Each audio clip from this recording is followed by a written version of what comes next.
Thank you. Please be seated.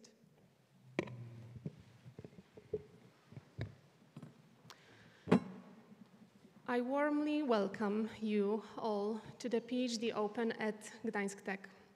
It gives me a great honor to welcome His Magnificence, Director of Gdańsk University of Technology, Professor Krzysztof Wilde. I would also like to extend a warm welcome to the distinguished Vice Rectors, the Vice Rector for Research, Professor Dariusz Mikielewicz, the Vice Rector for Education, Dr. Mariusz Kaczmarek, Professor at Gdańsk University of Technology, and Vice Rector for Students Affairs, Dr. Barbara Wikieł, Professor at Gdańsk University of Technology.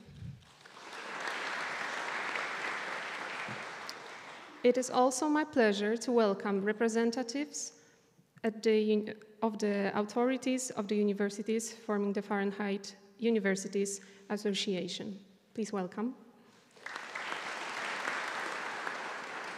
I warmly welcome Professor Ewa Klugman-Radziemska, Director of Doctoral School of Implementation at Gdańsk University of Technology. Professor Robert Jankowski, Director of Doctoral School at Gdańsk University of Technology. And Deputy Directors of the Doctoral School, Professor Ewa Lechman and Professor Maciej Bagiński. It is my great pleasure to welcome our distinguished guests. The keynote speaker of today's inaugural lecture, Professor Dominik Antonowicz from Nicolaus Copernicus University in Toruń. It is my great pleasure to welcome the Chancellor of Gdańsk University of Technology, Mariusz Miller. If it is. The Ombudswoman for Doctoral Students' Rights, Professor Aleksandra Mielewczyk-Gryń. Please welcome honorable members of the Senate, deans, chairwoman and chairman of discipline councils, members of Doctoral School Council, coordinators of discipline groups, supervisors, and auxiliary supervisors.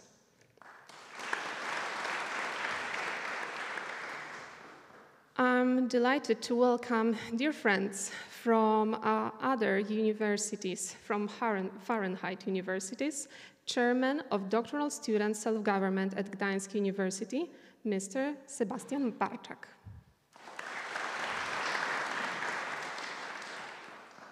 Please welcome President of Gdańsk Tech Alumni Association, Dr. Jerzy Świniański. Head of Young Researchers Team, Dr. Roxana Licow. Head of Young Researchers Office, Dr. Agnieszka Lędzion. Employees of the Doctoral School at Gdańsk Tech, guests, families. And of course, people without today's occasion wouldn't be possible. All doctoral students at Gdańsk University of Technology. Please welcome. My name is Aleksandra Ławniczak. I am chairwoman of Doctoral Student Self-Government, and I will have the pleasure of guiding you through today's event. First and foremost, I would like to invite His Magnificence Director to take the floor and officially open the third edition of PhD Open at Gdańsk Tech.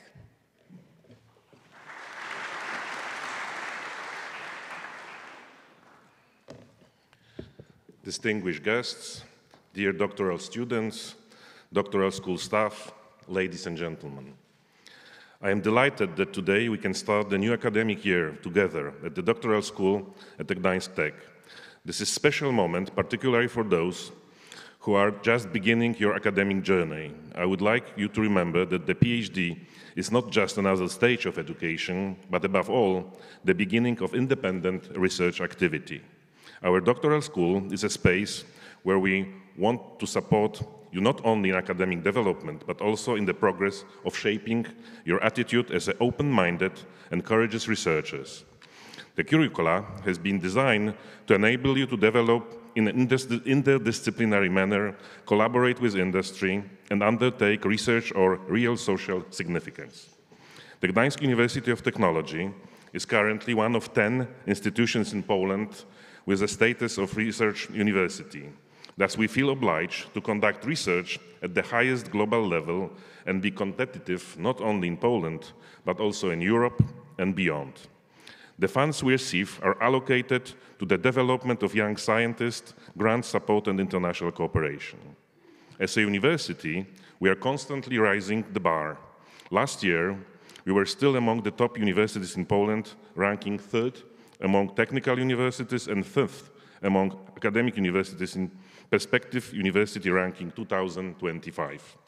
However, it is not our position, it is not our most important thing to be ranked in the global rankings, but the impact we have on society, the economy and technological development. We believe that our work makes sense when it serves people and contributes to the development of the country and to Europe. Our research brings real results. A team of scientists from the Faculty of Electronics, Telecommunication and Informatics has developed an innovative method for treatment of epilepsy based on the implants that are record and simulate neurological activity in the real time. Another team is developing the LAX-A tool, which serves as an additional tool with artificial intelligence to analyze code decision and automate administrative processes. These are examples of how the technologies developed at Gdańsk University of Technology have practical and ethical significance. Equally dynamic is our development in the field of security research. Projects such as Stratus, Tukant, and Drost show that science and public security can complement together. Thanks to our teams of engineers, Poland is gaining technologies and enhance the security of critical infrastructure and support the development of the defense industry. Last year, we opened the Eco-Innovation Center. It is a modern research facility dedicated to work on green technologies, renewable energy sources, and circular economy solutions. This investment was awarded in the Construction Project of the Year 2025 competition that symbolized the direction in which our university is heading toward responsible and sustainable science that is open to the society. Poland's development should increasingly rely on its own innovation and technologies. It is our duty and at the same time opportunity to create own products and services that will contribute to the development and independence of our country. It is your young researchers who are to be the authors of this change. A PhD is not only an intellectual challenge, but also a school of character. There will be difficult moments, uncertainties, and doubts, but each of these moments builds the maturity of the researcher. It is worth remembering that this is because the science needs the success, and the success is based on persistence, not only a talent. I would also like to draw the attention to the enhanced cross-border mentoring program, in which applications are now open. It is a year-long international initiative for young scientists in STEM disciplines, science, technology, engineering, and mathematics, which allow them to develop their research and professional competences under the guidance of experienced mentors from 10 universities, top universities, European universities. Participation in such programs is an opportunity to build international networks, access online training, and gain a better understanding of one's own strength. I wish you to make the most of this time. May you ask questions, experiment, and boldly push the boundaries of knowledge. May each of you, your project, be a step forward to new knowledge and new quality. I hereby declare the scientific year at the Doctoral School of Gdańsk University of Technology open. Thank you very much.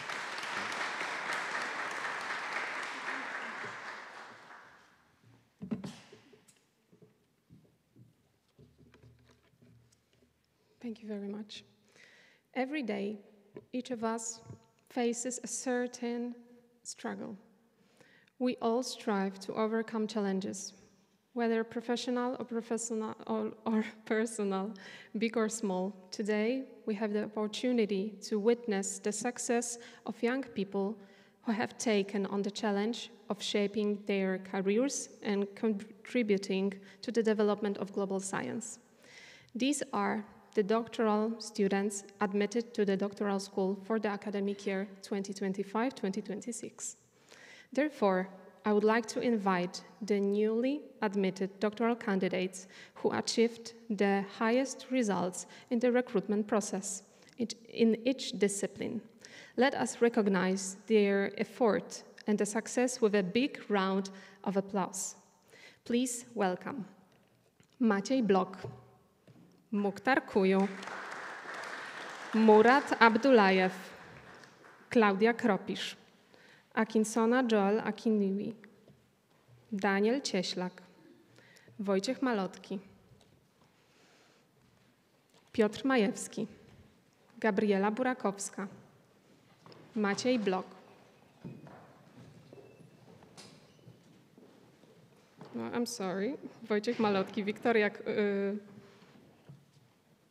Wiktoria Kolczyk, Zuzanna Milewczyk, Jędrzej Koralewski,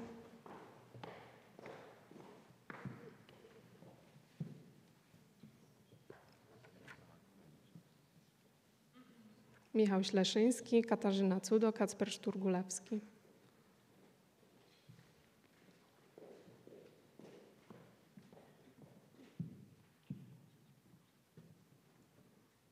And representatives from Industrial Doctoral School, Wojciech Południewski and Piotr Filipowicz.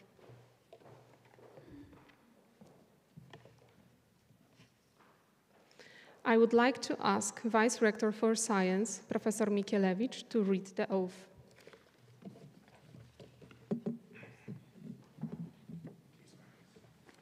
Yes, I would like to ask all of you to stand up because immatriculation requires vertical position.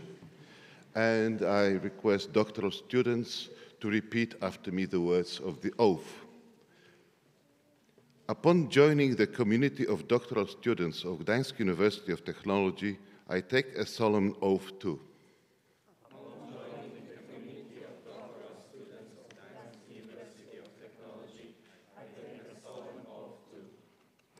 persevere in acquiring knowledge and skills and train my mind and character with a view to creative and responsible professional work.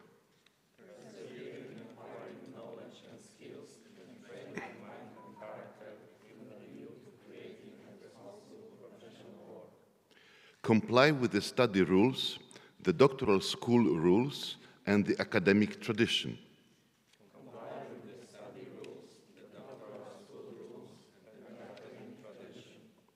Act with dignity and honesty, and bear in mind the good name of Gdańsk University of Technology.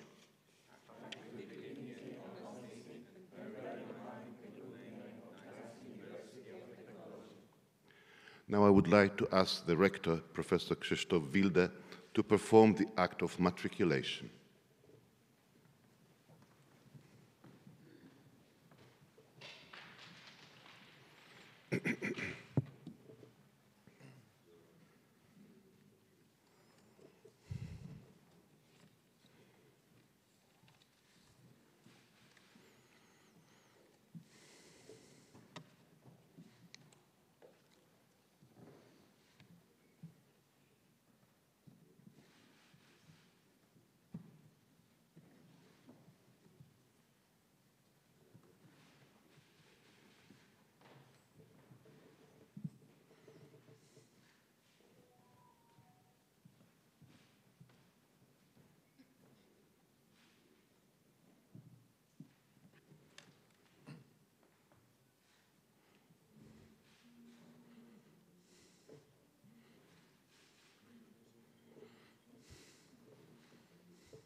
Thank you, Mr. Rector. Thank you, the students who have just been matriculated.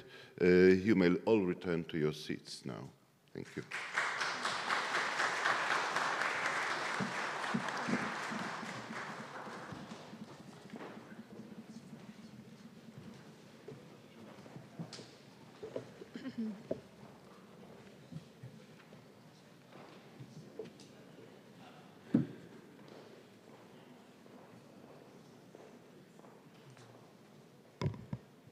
This moment marks the beginning of a new chapter in our academic journey, a chapter filled with the discovery, growth, and commitment of science. We are proud that you join a community that values knowledge and innovation. Thank you, honorable rectors, for leading today's matriculation ceremony. Your Magnificence, Rector, Vice Rector, and Directors of doctoral schools, I kindly invite you to take your seats on both sides of the stage.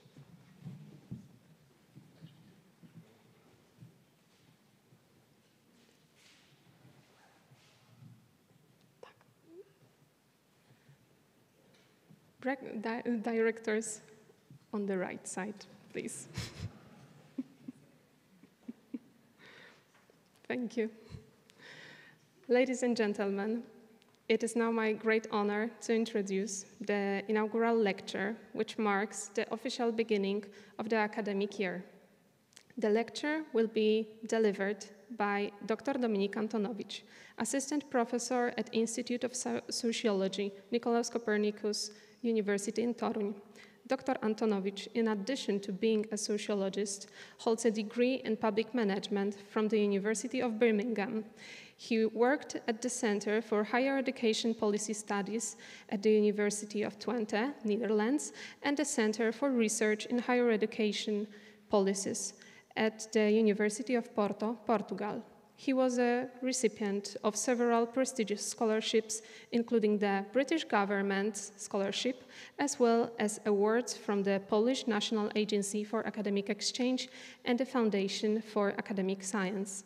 The lecture is entitled Navigating Troubled Waters in the Quest for Success in Science. Please join me in warmly welcoming Dr. Dominik Antonowicz.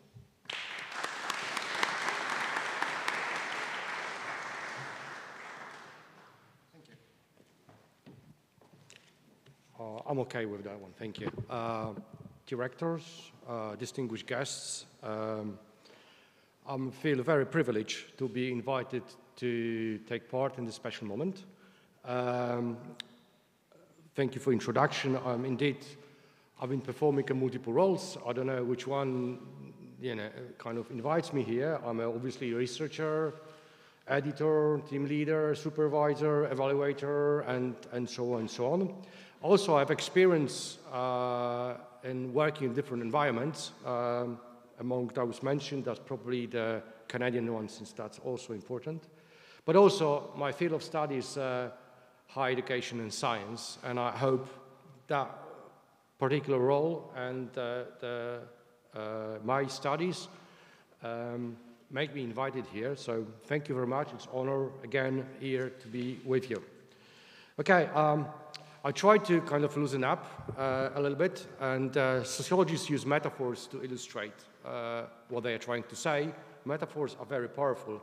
So I'll try to convince you to look at what you're trying to embark into as a journey. And as academic, some people career, I would love to go journey, because that's, the career is probably not the best word.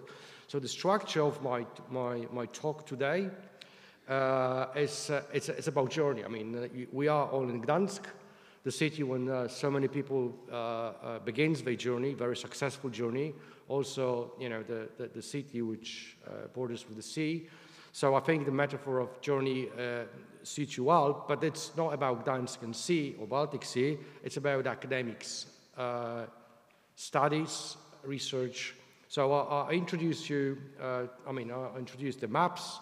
Then I talk about journeys as what you're about to begin, but also the journeys hardly ever been undertaken alone. So you often go into the bigger teams, but they are not, and that's another part of my talk, but then we cannot control everything. We are, meeting in our professional lives and also private lives, so stormy weather is a part of the profession. Also, the asset is failures, and that's also, and I'm quite good experience in failing, so I probably can speak from experience, and also distractions. That's kind of challenges that we are all, no matter in which stage of the so-called career we are, and I think we are heading to. You can see on the picture that's me sleeping on a plane, and you probably ask yourself what there was. The plane was empty. It was a COVID time, so there was nobody there. But then you can take, and that's a very important picture. It's not only just to entertain you. You can sleep on a journey. You can just follow the crowd, like on an airport. You just can go whenever the flow of people takes you. There is a famous Beatles song, Let It Be. You might just say, let it be, and you go wherever goes. So let the others make all the calls and decisions. And that's not what I'm trying to encourage you. This is not what I'm trying to take you on board. So don't sleep on plane, trains. Don't sleep during your academic journey. It's your time to shine, and it's your time to make decisions. And you have to make those decisions literally on every day, anytime alarm clocks kind of burns next to your bed. Okay, so maps, of course. I mean, it's probably not a better place to talk about maps and journey than Gdańsk here in Poland. But then please take my talk today as a map. But remember also, map is, and that's from Alfred Korzybski, map is not territoriality. I mean, it reminds, it tries to reflect, but it's a simplification of. So map ages over time. What I'm trying to tell you today might not be relevant in 10-year time. And the advice I was given 15 years ago, it's hardly relevant now. So the map gives you a sense of direction, okay? It helps you to navigate where you are, where you're standing, but also where you want to be.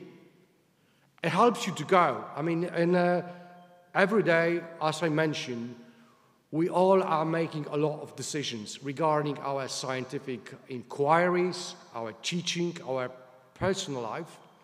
And then the maps help us to navigate because it's easy to get lost. And also the maps tell us what is between where we are standing now and you are in the beginning of the greatest journey of your life, and the place when you want to be. And that's not always a flat. I mean, maps always show you that there are mountains, rivers, traps, whatever, swamps. So it's also show you how far you're from your dreams. And then I look at my academic map literally every day, and if I cannot really get out of my bed, I try to motivate myself by saying, okay, I'm not that far, but still some time. So at any time you can change your position at map where you are. Is it you on the right course of your journey or not? Or you just been off the route? I mean, I came here with the Google Maps now, are probably most modern. But the Google Maps told me, you're off the route, you're redirected, you're on the wrong path. Well, that's trying to find a parking spot. But yeah, maps are very useful. I mean, but you have to remember, they are only maps. They reflect, but they're not territory. So what I'm trying to tell you, and in the next steps, it's a map. So it might be, you have to have a sense of location. So where to publish, where to go, where to apply, how to deal with emails that starts with dear professor greatest that we receive every day, and you will be getting them since tomorrow. So how to deal with them, how not to be allured to something that you would regret. So the maps obviously help. And it makes every decision every day. So maps, and also academic maps, and this is what I'm trying to say, to give you a map.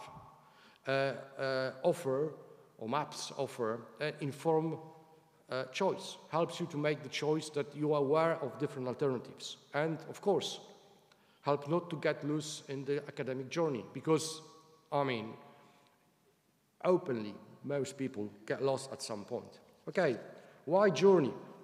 Okay, there is a kind of motivation talk, you know, a ship is safe in harbor, and that's, again, very Gdańsk talk, but it wasn't, that's not what the ships are for.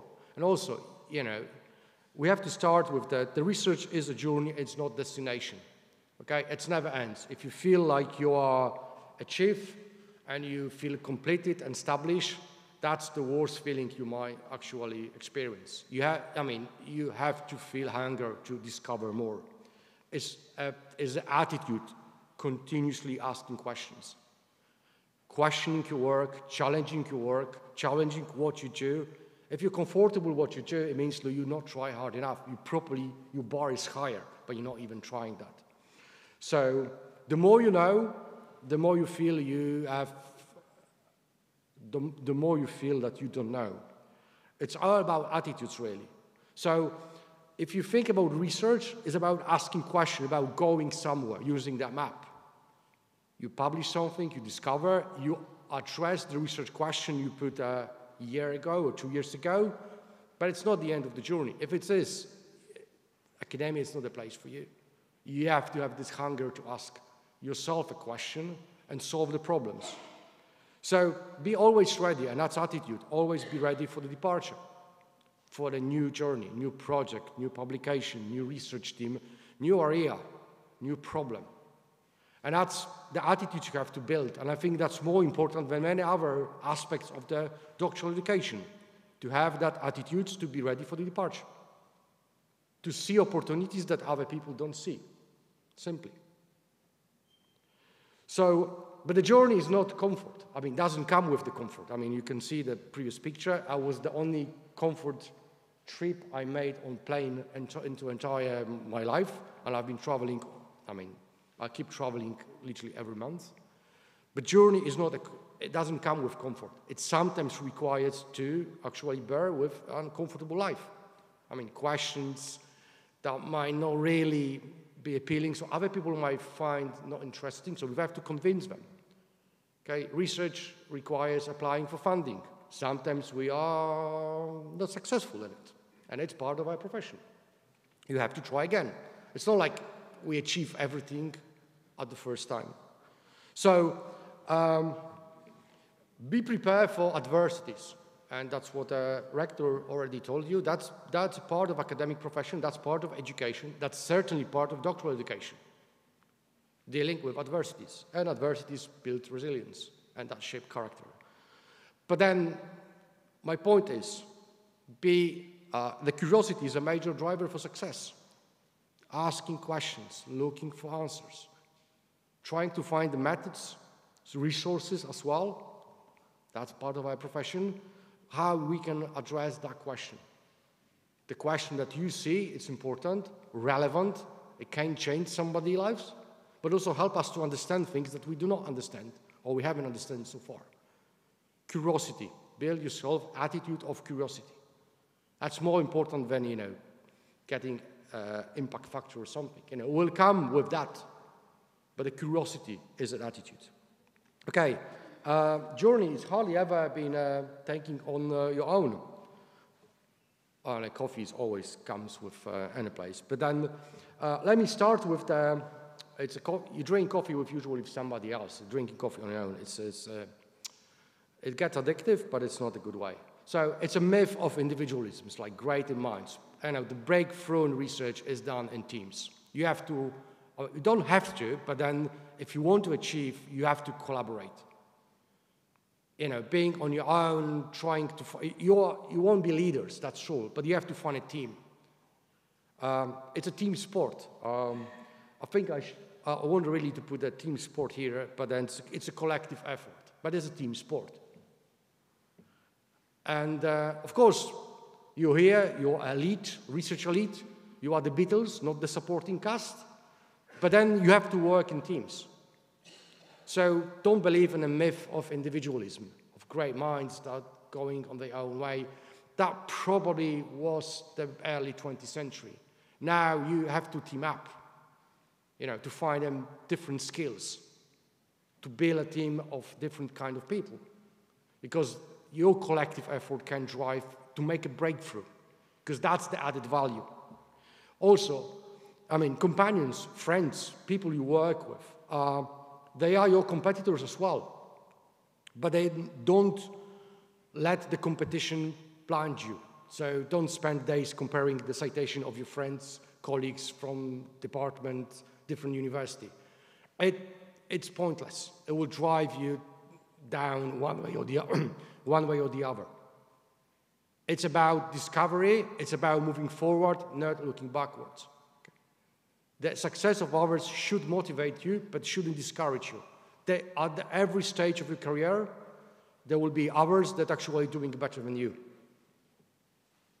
And that's a fact. But then let them do it. Try to learn from them rather than just, get poisoned with the jealousy. Try to cooperate them, learn from them something that you don't know. Because research is a collective effort. But also the collective effort requires, and that's, I'm talking from a sociological soul, open for the new people, different people. Alexandra just introduced me. I work in 5 different places with very different people, with whom I not always get along. Not all of them, at least, And then you have to learn to work with people you don't share that many ideas, attitudes, approach to work and life, also political views. But you have to open them. Otherwise, you stay on your own and your own skills, and you don't learn.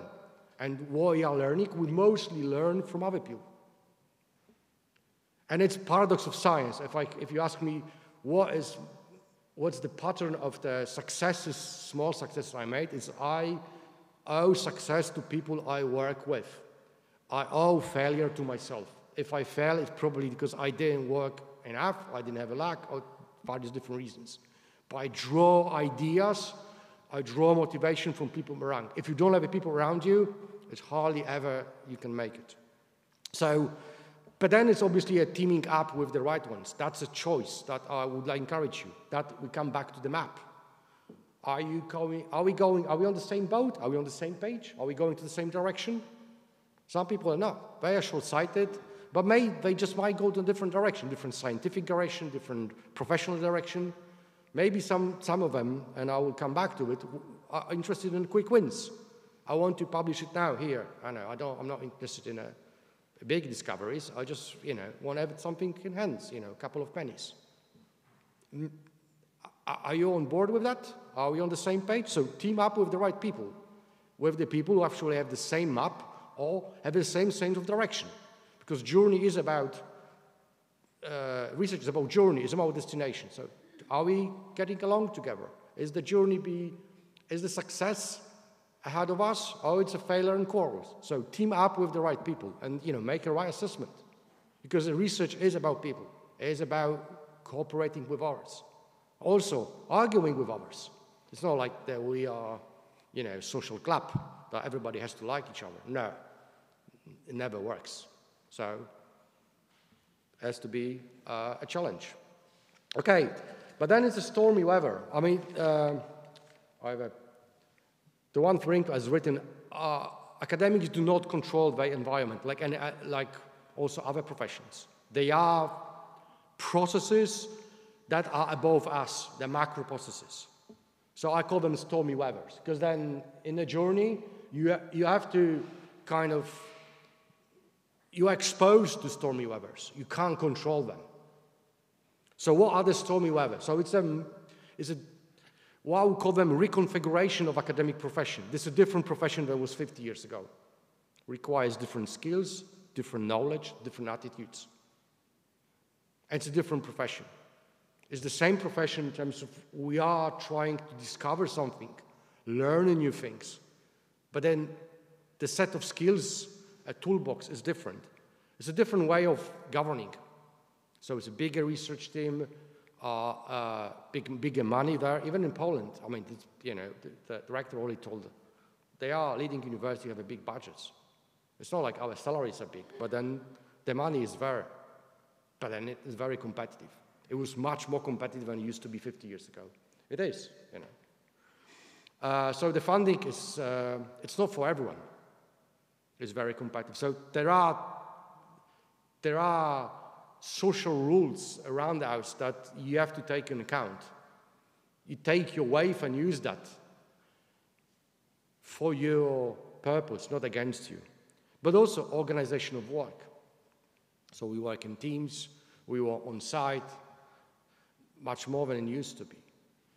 We are more international. I mean, if you look at the fact that we sang the Polish national anthem, and now we have the English inauguration, which is understandable.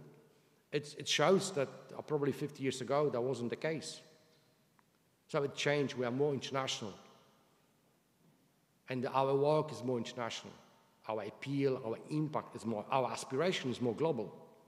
Like your aspiration should be global. I don't see why not. And also the career structures go. Opportunities are global. So there's a completely different set of skills that you require to achieve success. I'm not saying I've achieved success. I probably would be the last person to admit that. But I know people who achieve success, and they are international. So international is another layer. It's a new opportunity, of course, but it's also bigger competition. But this academic profession is less embedded in national context and more embedded in the global stock of knowledge. We belong to the academic communities that go across the pond, starting from LA until, I don't know, Hong Kong, if you go from west to east. So just be mindful about that. It's a different academic profession in a sense that requires different skills. Okay, failures. That's how I can talk from experience. I'm more than happy to do so. So, well, it's a very important point. First, failure is a part of our profession, and I'm sure there are more or less senior academics, and all of them would tell you, or each of them individually would tell them that was exposed to failure, experienced a failure, and dealing with the failure. There are two kinds of people, what I learn, especially working in the different environments. Those who learn from the failure, and those who give up. Say, okay, that's the bad people, you know, don't understand me, don't understand my product, value my work, of course. That's why projects, papers, applications are rejected. You know, Alexandra mentioned that I've been received the scholarships in several and funding grants, most of them for the second time. So every time I apply for something, I don't get it. It's like a pattern. I learn from reviews and I apply again. I mean, I don't give up. And I think I work with Professor Pelczynski in Oxford, and he said that's very Polish, that people just don't do that. If they fail first time, they never come back. It's like they don't deserve me attitude. So, but my point is, failure is a part of academic profession, and dealing with failure is part of our job. Whether you're doctoral students, or you're assistant professor, or associate professor, or full professor, or a Nobel Prize winner, what I learned. And failure is a part of learning process. I know it sounds like I'm selling something cheap, but then you have to learn from reviews of others. Our profession is based on peer review. So we receive a feedback from others. Usually it's a good feedback or positive, or we take it as somebody wants to contribute to the work, but it's not always the case, and you have to understand that. I mean, it's open secret. But it's something that I want to mention. You cannot build a failing culture. So you cannot apply for something. It's like, I apply for something, I submit a work, I do research, but I don't care. You should care. And of course, as I mentioned previously, I received everything reapplying for that. Obviously, I was mad, pissed off, frustrated, because I did care. I wanted to get it first. So for me, failing culture is not taking care or not being determined to get it. I submit, I apply, I mean, I may get or may not. It means like you don't want to do it. So do not accept failure, but deal with that. And because normalizing failure is a good profession, but you cannot really accept that in terms of bad decisions. I also tend to put bad reviews in my room, so to accustom or harsh reviews in my room to make others to understand that's a part of profession. That's not something that I want to hide. That I mean, my work was rejected, or I got I don't know, very harsh reviews that I have to rework all my paper or project. It's a challenge, and I like challenges. So, but also I learned that adversities build resilience. The more, it's a grinding process, you know, the harder it gets, the more I appreciate it. I mean, obviously, it would be easy to get everything, just apply and it comes back, but hardly ever works that way, even for those most talented people, I mean. So, learn that. Okay, and as we are approaching slowly to the end, distractions. You know, probably some remember, yeah, that's a beautiful city of Chicago. They are distractions you will encounter. And so the first thing, and I already told one occasion here, vanity is our occupational disease. So big ego is a part of our profession, which is a bad thing. But then you have to know that. I mean, somebody else will tell us anyway. But then we are prone to get quick wins, especially quick publication wins. Don't do that. I mean, quick publication, predatory are waiting for you, like, because you have an experience working with them. So think twice. I mean, if something is too easy, it's probably not worth going for that. If you get an email that your work, which you haven't even finished, it's going to be published, or somebody's knocking to your door, it means like, that's probably dead end. So don't be allowed to the quick, especially publication wins. Because this is a big market out there, that's a brutal market out there.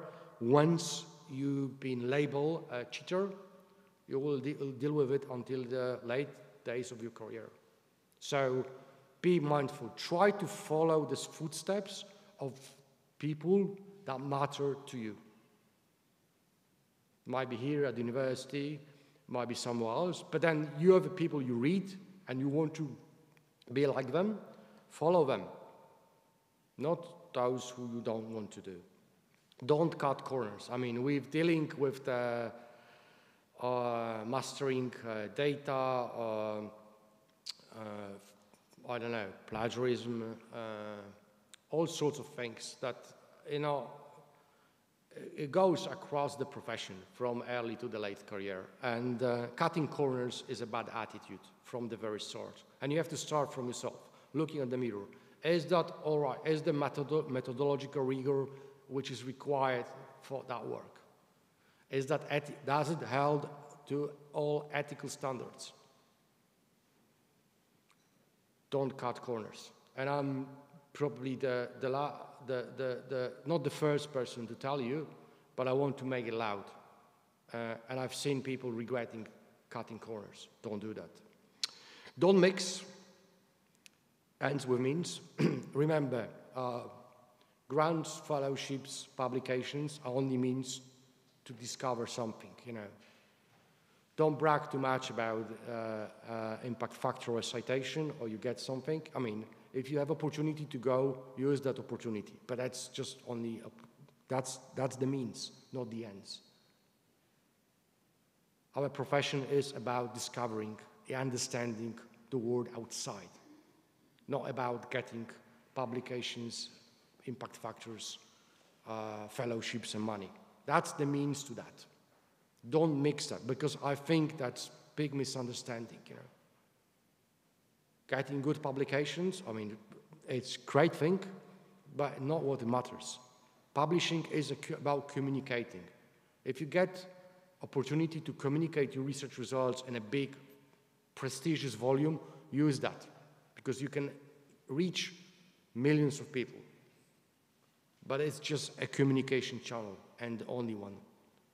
It reflects the quality of your work, but it's only probable quality, because you are resting on the previous works. So the last thing which I should not mention, because I'm the worst example, is overcommitment. I mean, if you commit to too many things, which I've been mastering into entire my academic life, you might start facing problem with meeting deadlines and then being labeled unprofessional.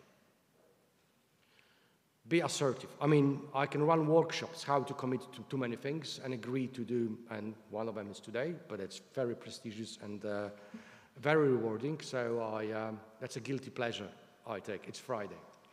But overcommitment on the very start. Start to make sure that you know where the map is, and I'm just closing here. Make sure you know where the map is and whether the commitment you are making today is aligned with your journey to the destination you try to reach. If it diverts you to that, make sure you know. That's why maps are important, like maps in your mind. Where would you like to go? What would you like to achieve? Is the commitment you are making brings you closer to the place when you want to be, or it just drags you away?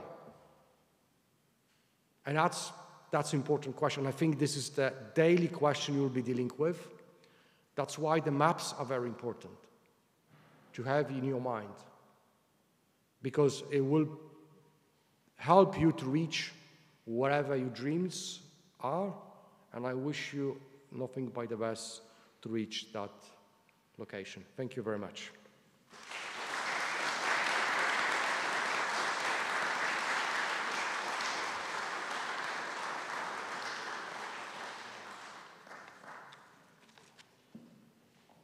I have to return that, thank you.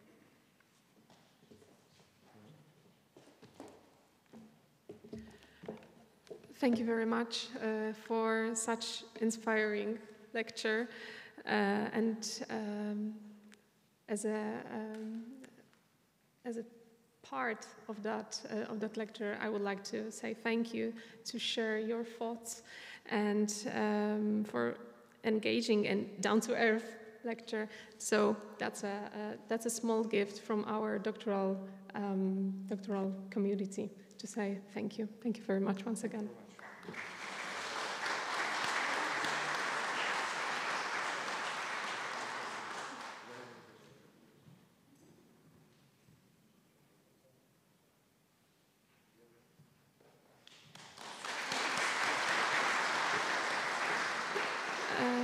Right now, I ask Magnificence Rector, Vice Rector, and Directors to take a seat at the presidential table.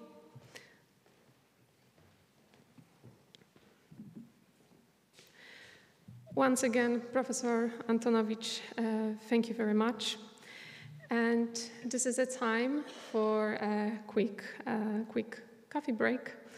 And I would like to invite everyone for the short coffee break, after which we will start the discussion panel entitled "The Future of Science: What Skills Will Be Essential for Scientists in 2040?" Please raise.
Mateusz Glass, please close the door if it's possible.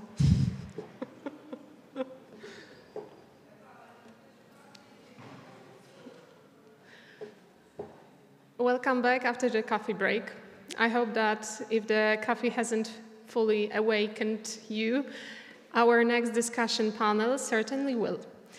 In this session, representatives of the university authorities, the doctoral school, academic staff, and doctoral candidates will share their perspectives on the future researchers' skills. It is my great pleasure to invite to the panel Vice Rector for Research, Professor Dariusz Mikielewicz, Professor graduated with distinction from the Faculty of Mechanical Engineering at Gdańsk University of Technology, specializing in energy, machinery, and equipment. Professor earned his PhD from the University of Manchester when his doctoral research in thermal hydraulics received the Polish Prime Minister's Award. I warmly invite Deputy Director of Doctoral School for Education, Quality and PQF, Professor Ewa Lechman.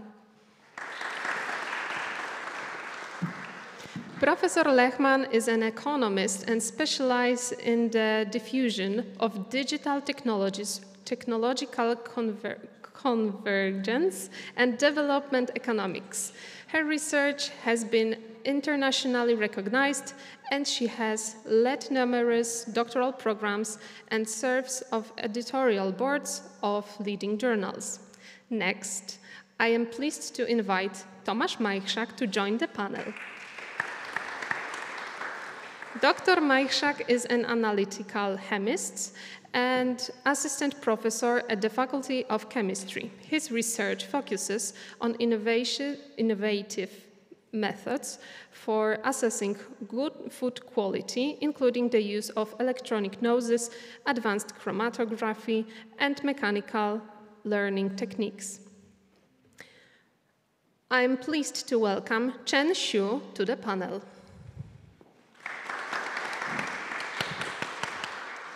Chen Xu is a doctoral candidate in the field of social sciences at the Doctoral School of Gdańsk University of Technology.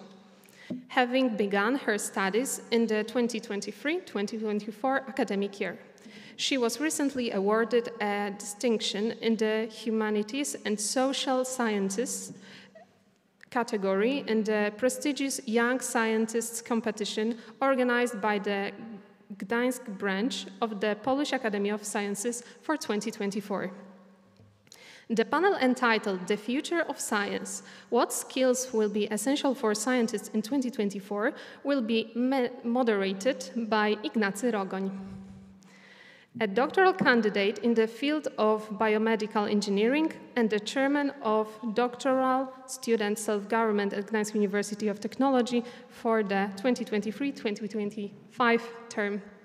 Thank you. Thank you. First of all, hello. Thank you all for the introduction. When yesterday I was thinking about the title of the panel discussion, one movie came to my mind. It was Blade Runner. You know the original Blade Runner, directed by Ridley Scott with young Harrison Ford? You know what I'm talking about? Yeah. Hands up, maybe how many people have seen that movie? Okay, all right.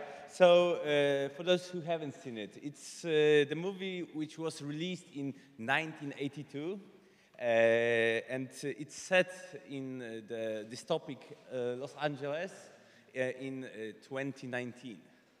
So there is this Tyrell Corporation which manufactures humanoid robots, which are working on the off-world farms.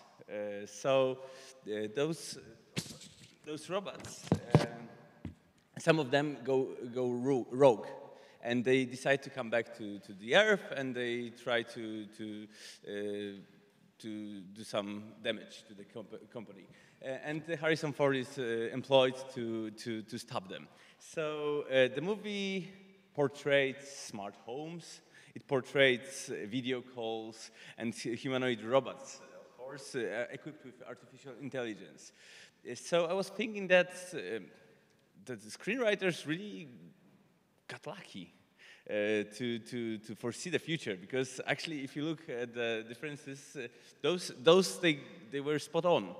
However, they also portrayed some things like flying cars, or of course, the robots were much more intelligent than they are right now.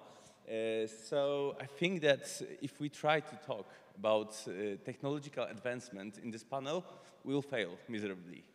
So instead of talking about technological advancement, I would like to propose that we talk about the skills that one can acquire in order to maybe not be sure, but with great probability that those will come in handy in 15 years. So my first question is for Professor Eva Lechman.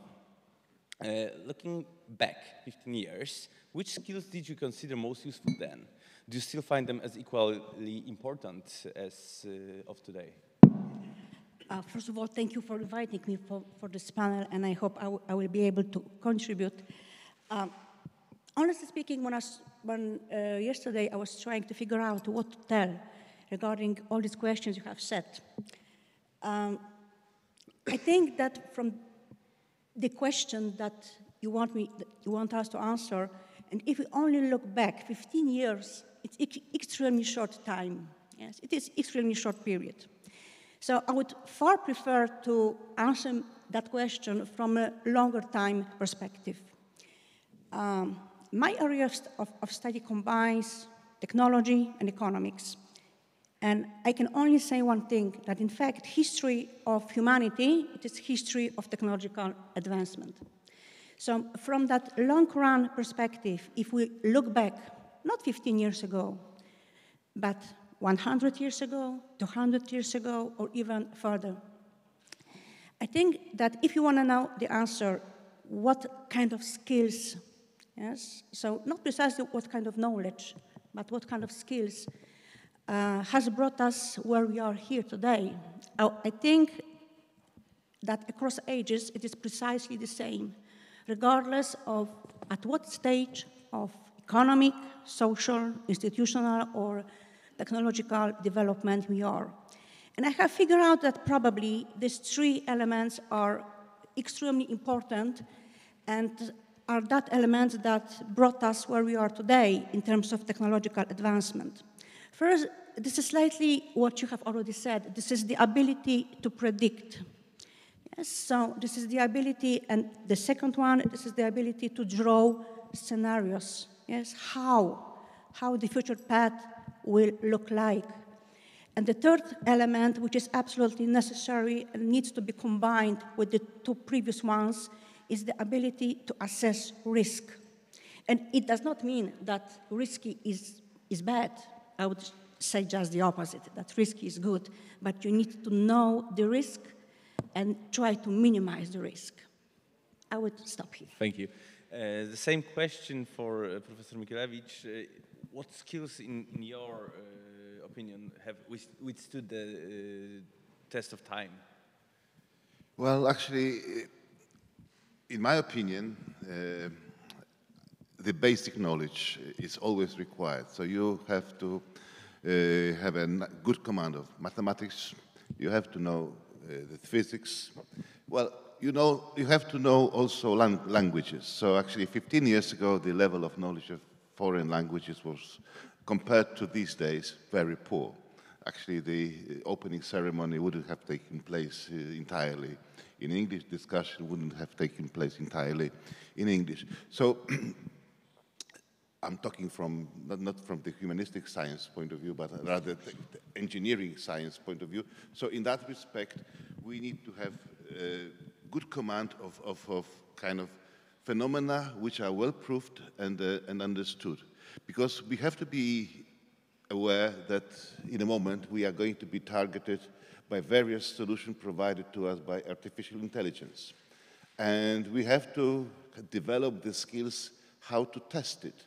Because, well, someone will prepare the answer for you, which is regarded to be something which solves the problem, but can we be sure artificial intelligence is as clever as the data it has been actually supplied with and taught on?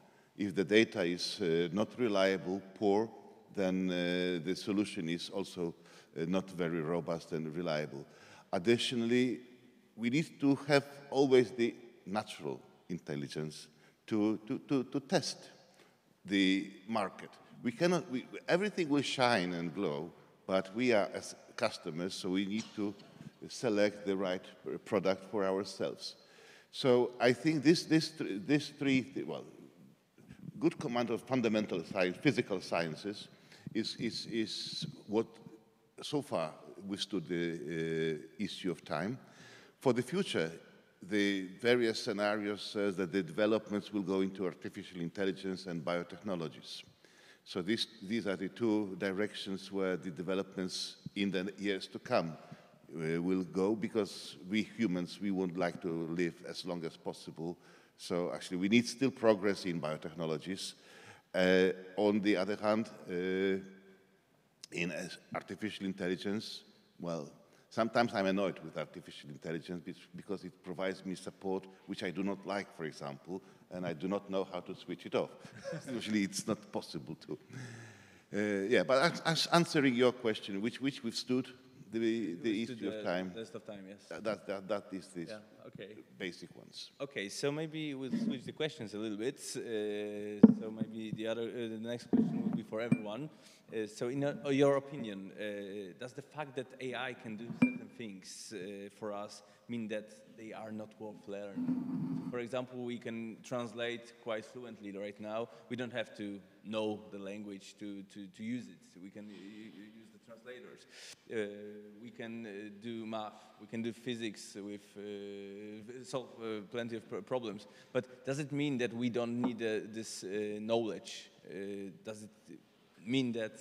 Well, can I just maybe start, because it's yeah. very exactly. Can we use the microphone, please? Just what I've just said. You cannot at this moment fully trust the AI. I don't know whether it did translate. If it even exceeds no. performance will be great.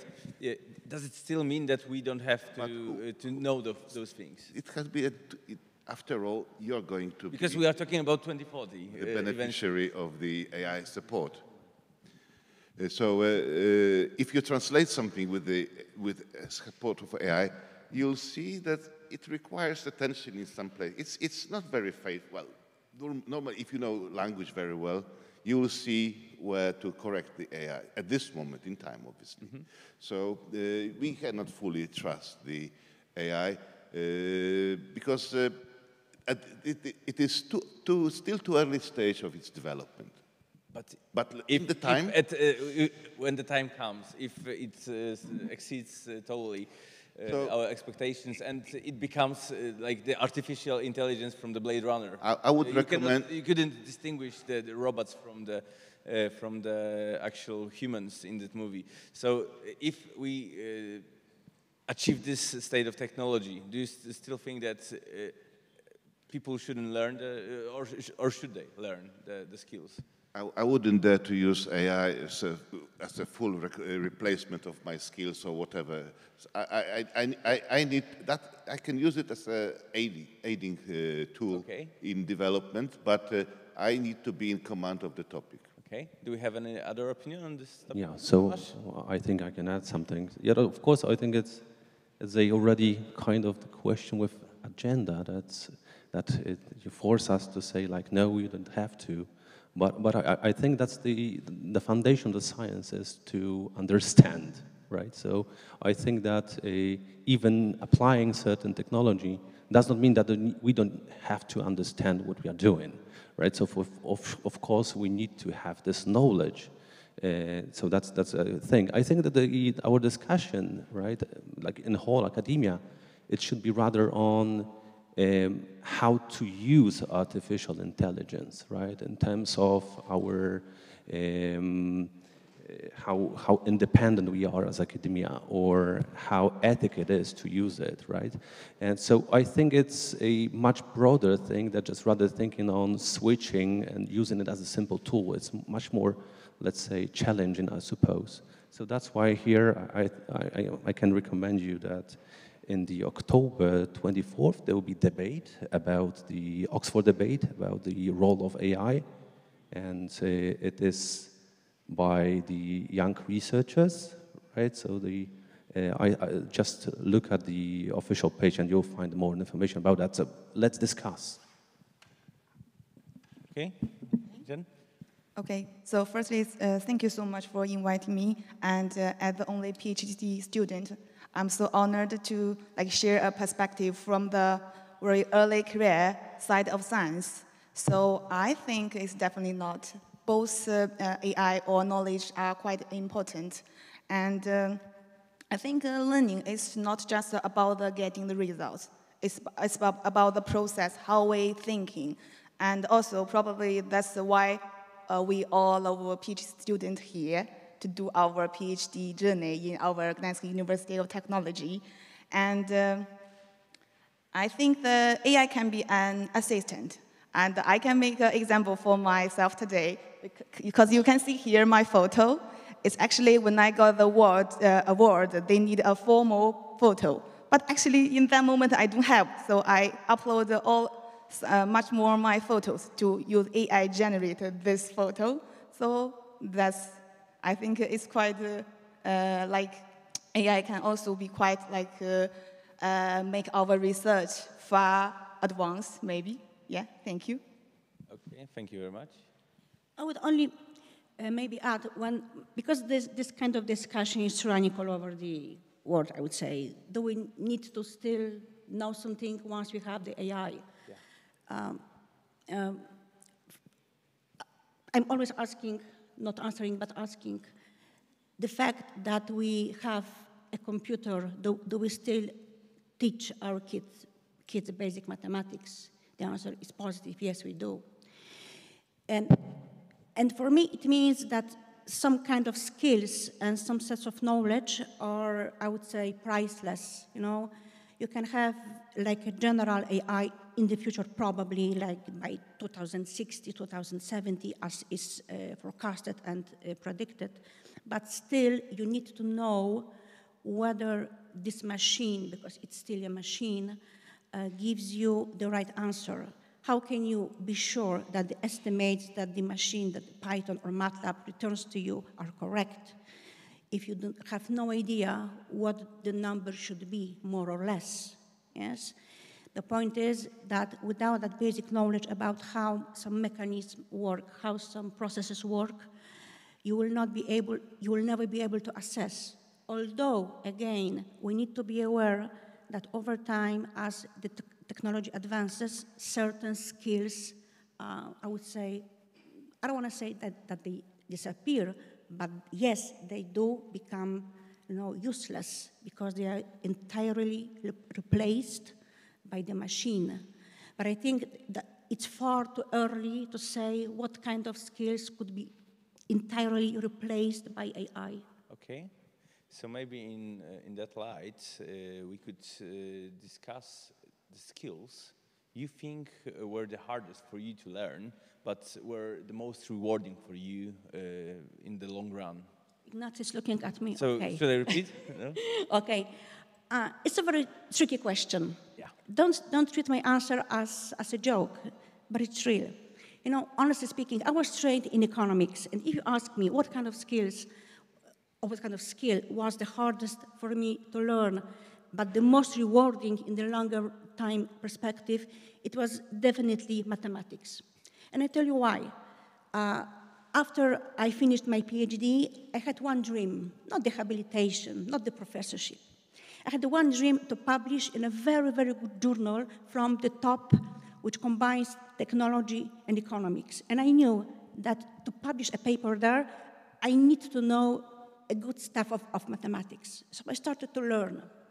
It was quite challenging for me at that time, but now after publishing in that journal, Technological Forecasting and Social Change, 3 papers, I can tell you that it's worth to do. Even though at the very beginning, gaining such skills, which for me were extremely hard, it is worth.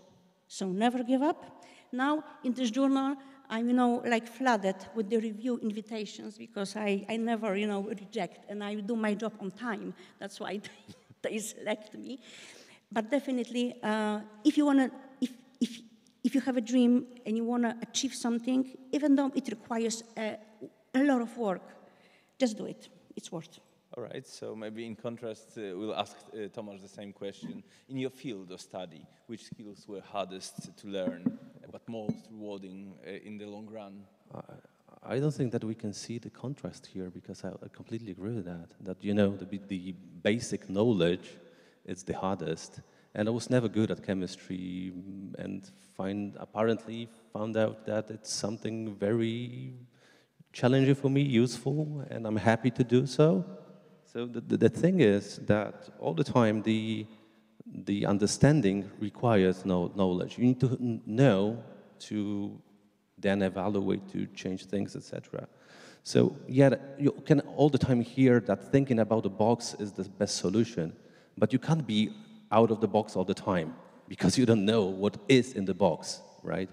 So the thing is that you need to understand, you need to have these basics, and then it can be, on contrary, also kind of be creative, because then you can truly understand what you're doing. So yeah, investing in this boring basic knowledge. Okay, Chen, during your PhD journey, what skills did you need to acquire? Because if I remember correctly, you're a second year PhD, third. This year is the third one. Third, you're beginning your third one. Yes, so which skills did you need to acquire while beginning your journey as a PhD student? What would you prioritize in this field?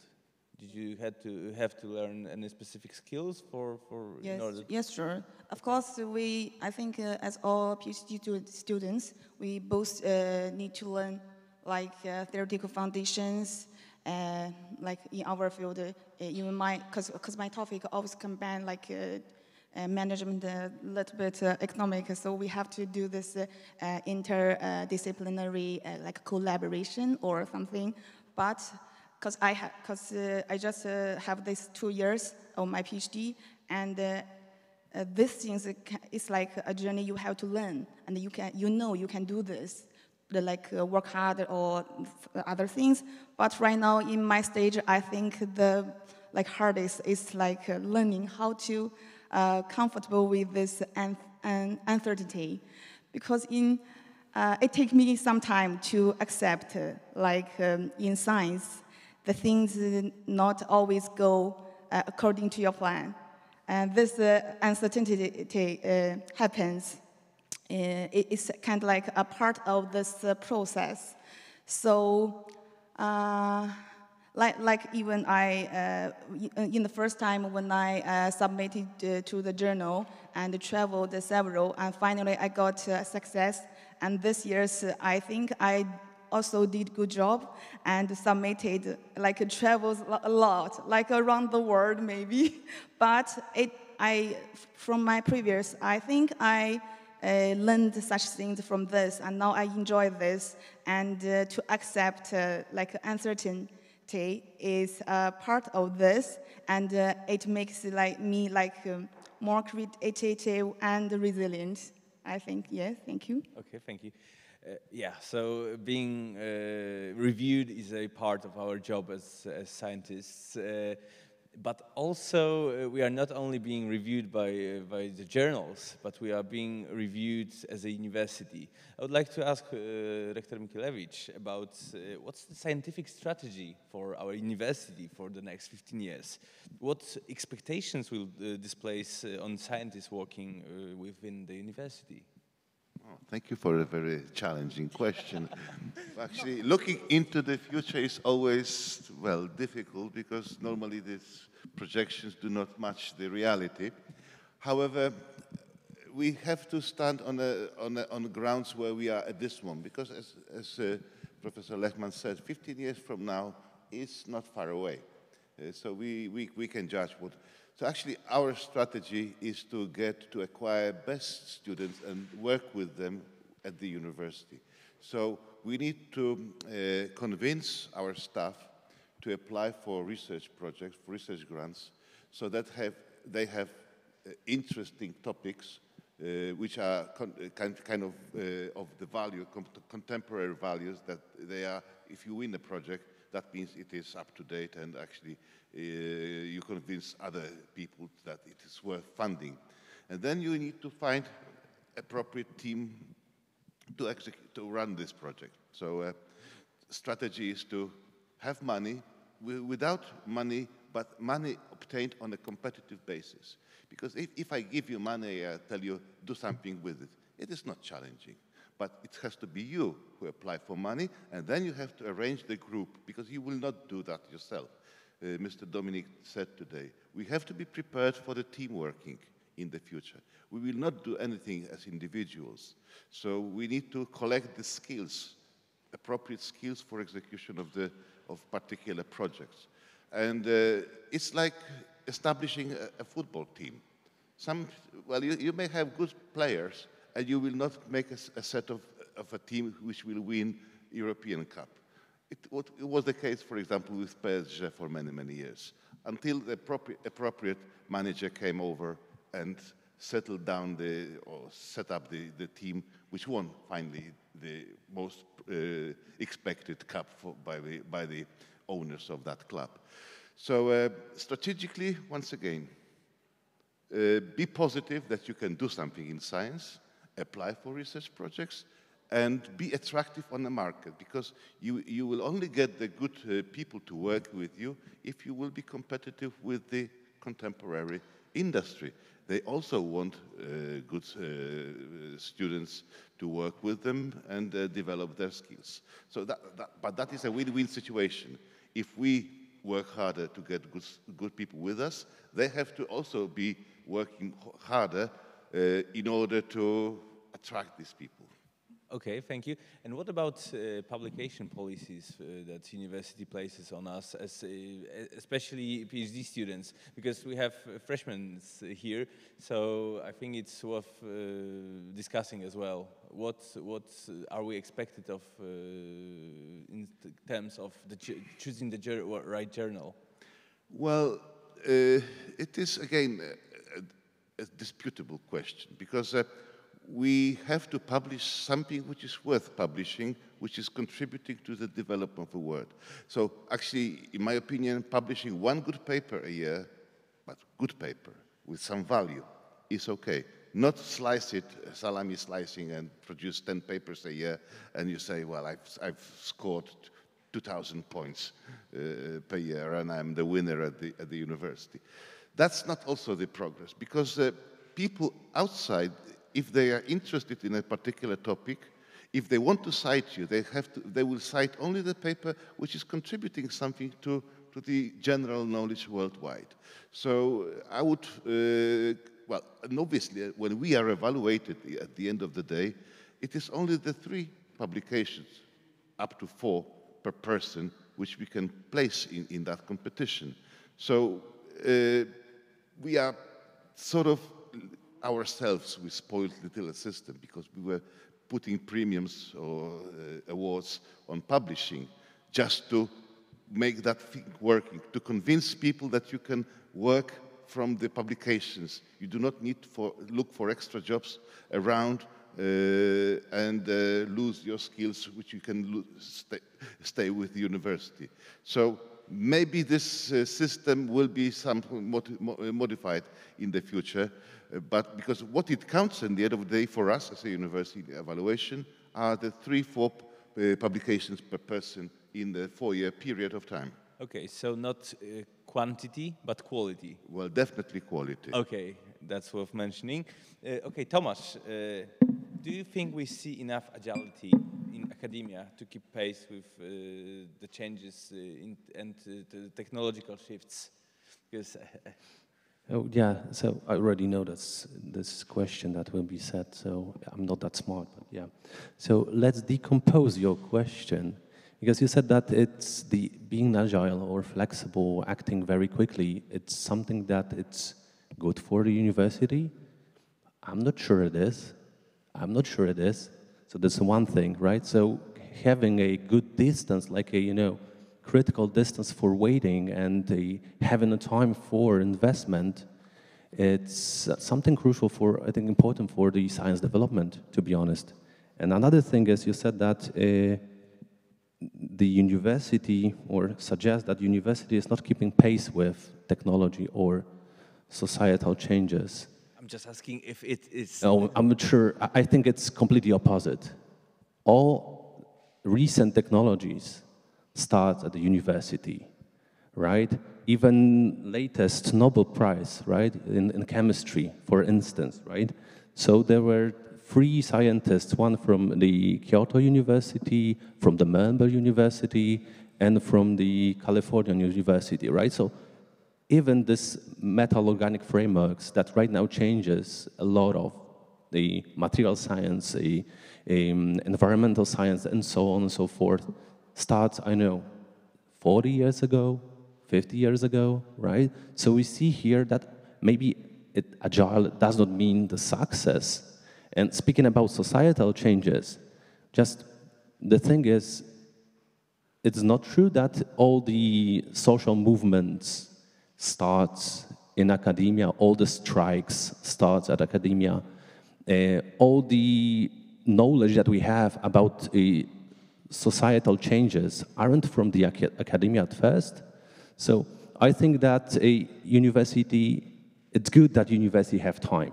It's good that we have a time to invest in the technology, in ourselves, in the community as a whole. So perhaps it's the question why in Poland it's different, but perhaps it's the question not for me, but someone who is in power, why it's like that. I answered you that we need to work with very good company, with very good students. So we need to have even more money than we have for spending. And actually, the biggest developments at our university go at the groups where there are projects. And if you look around, there are few groups around where people are not thinking of going to any industry. And thank you very much that you've stressed that point, that actually the crazy idea arrives at university, and that is the place where it all starts. Industry is for implementation, for making business, but we need to be competitive. Well, sometimes we need to select people which we think that they will not be very happy with industry. We can just even let them go for 1 year to industry just to show them that university is the place of freedom where you can really define your future. But you have to be working at university. It is not that you stay at university for 2 or 3 hours and then you do whatever else. No, we cannot cheat ourselves too. It is a full-time job at university, and sometimes we do not count time we spend at university. Sometimes you spend 12 hours, sometimes you can spend 6 hours. But overall, it has to be the average working time. All right, maybe we'll move on to the next question, because in the recent years, at our university especially, we've begun dwelling with the concept of humanistic engineer, emphasizing more holistic approach. In your opinion, should universities focus on developing broad-minded generalists or more highly specialized experts? Which way is better, or is there a better way?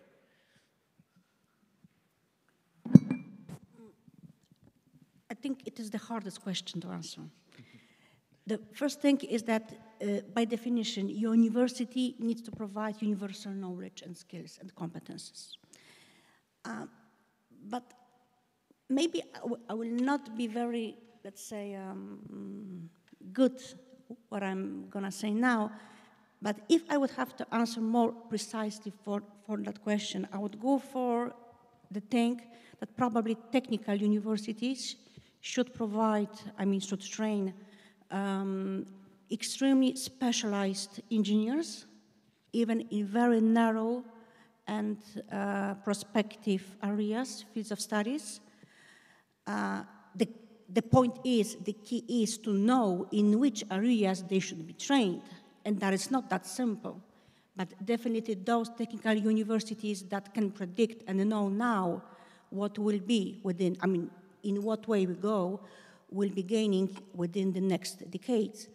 And I would definitely leave the general and more, I would say, social, humanistic centered and broad education to general universities.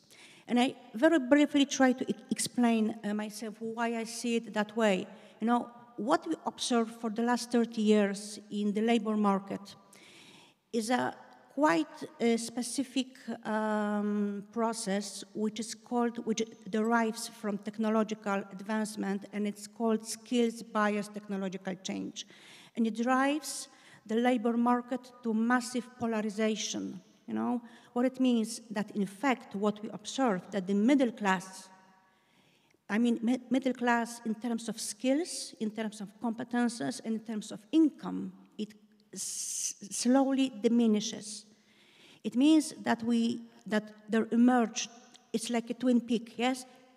It means that there emerges massive group of extremely highly specialized and wealthy engineers, mathematicians, physicians, and all that stuff. I mean, it's not that only them, but people which are very narrowly trained and specialized in the field. And at the other side of the market, of the labor market, we have, I don't want to say that only low-skilled people, but definitely the gap between them is increasing and the trend is steady. So if we observe such thing in the labor market which directly derives from technological advancement, which is connected with productivity growth, technological frontier, and all that more complicated stuff, maybe the university should follow that path. Yeah? Okay, thank you. Now, Tomasz. Okay, so I think just to not miss the point, I think we should go back to what you named the humanistic engineering or engineer.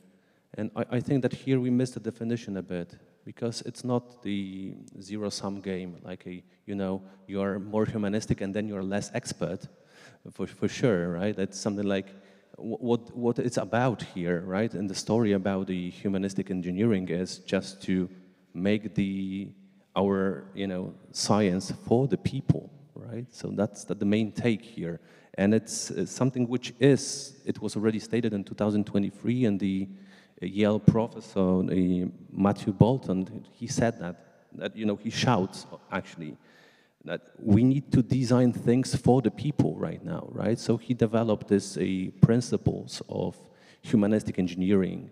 And I said, like, okay, so the technology needs to be for the people, so it need to be human-centered, then it needs to be accessible and inclusive, it needs to be sustainable, democratic, and empowering. Does it mean that it needs to be less expert? I don't think so, right? And I'm thinking, just going back to the second part of the question, which you said, like, which road of studying and developing rather experts or broad-minded people should be came out of the academia. I think that it depends on what society needs, right? So, especially if we are, the public university, so it needs to be good for the society, for the country, for, the world as a whole. Okay, thank you. Professor? Yes, well, partly agree with what you said, but actually I wanted just to turn back to this humanitarian profile of the perspective research. We, at university, we should still investigate new things. So in order to get to the new ideas, you may employ different approaches. Well, sometimes pure engineering or just combined multidisciplinary approach is too little. Sometimes you have to go beyond that. You have to go to the lake and observe birds or flora and then think of something. That's what I regard opening towards humanistic approach. But again, not everyone should do that. Only the person who can get money can do this kind of visionary approach, because that's what pulls. Then young people, normally, they do not have such possibilities to acquire funding. At this moment in time, the world in our country is that it is very directed towards young people, because they say, or the system says, that the mature one with, say, 20, 30 years of career are incapable of doing progress. It's temporary. In the world, there are always masters, visionaries. But to be a visionary, you need to have some background, this tough background where you strengthen yourself, your muscles, that you understand really the world, and then you have to keep. But there is alternative approach that you may need know nothing, and then still thinking of something which, but it is possible, but less probable that it will be returning an effect, a proper effect. Okay, maybe I'll explain myself a little bit. When designing this question, I was thinking about this generation of Columbus. You remember our grandparents, I think, were the part of this generation. So those people were admired and are admired because of their interest, broad interest in the world. They wouldn't stop at the discipline; they would go beyond, and that's the origin of my question. So the piano lessons and the poetry lessons. Of course, it's maybe playing because I know your family, as we talked earlier. So I know the directions of development. Yes, so my question was more rather because I think at some point it's a little bit easier to focus on one topic, not try to think maybe very outside the box. But is it like worth it just to be in one very narrow field, or should we look outside? Should we search for something more? Well, you need to have a hobby. No, but not the hobby. Not the hobby. But actually, you develop these skills at a young age. So when the person doesn't know whether he will go to university into medicine or engineering or whatever, but you still take care of the piano lessons or other sorts of development. Yeah, but in science, for example, the discipline I represent, biomedical engineering, it's a mix-up of engineering and medical sciences. So I've noticed that it was very hard for me to find the right journals to publish because it was interdisciplinary. And in one journal they told me it's too medical, in other not enough technical enough. So but in the believe end, me, there are sniffers who will, if they find the topic is really revolutionary, they will accept it in any journal. Yeah, but my question was if it's worth trying to be very broad-minded, or is it better to focus during a PhD? Should we get a hang of multiple tasks, or should we, for example, focus? Now I'm getting to your point. Yeah. Sorry. So actually, I have lots of problems with that issue at university. Those who actually lost interest in one topic, they go to another, and they spoil everything at the doctoral school, for example. So it depends who are you working with. Again, you need to, well, if you're starting a PhD, you have 4 years of funding. And that is the time frame in which you have to plan everything what you want. So it's usually easier if you have your task well defined. There is milestones, key deliverables, and so on. So it progresses well.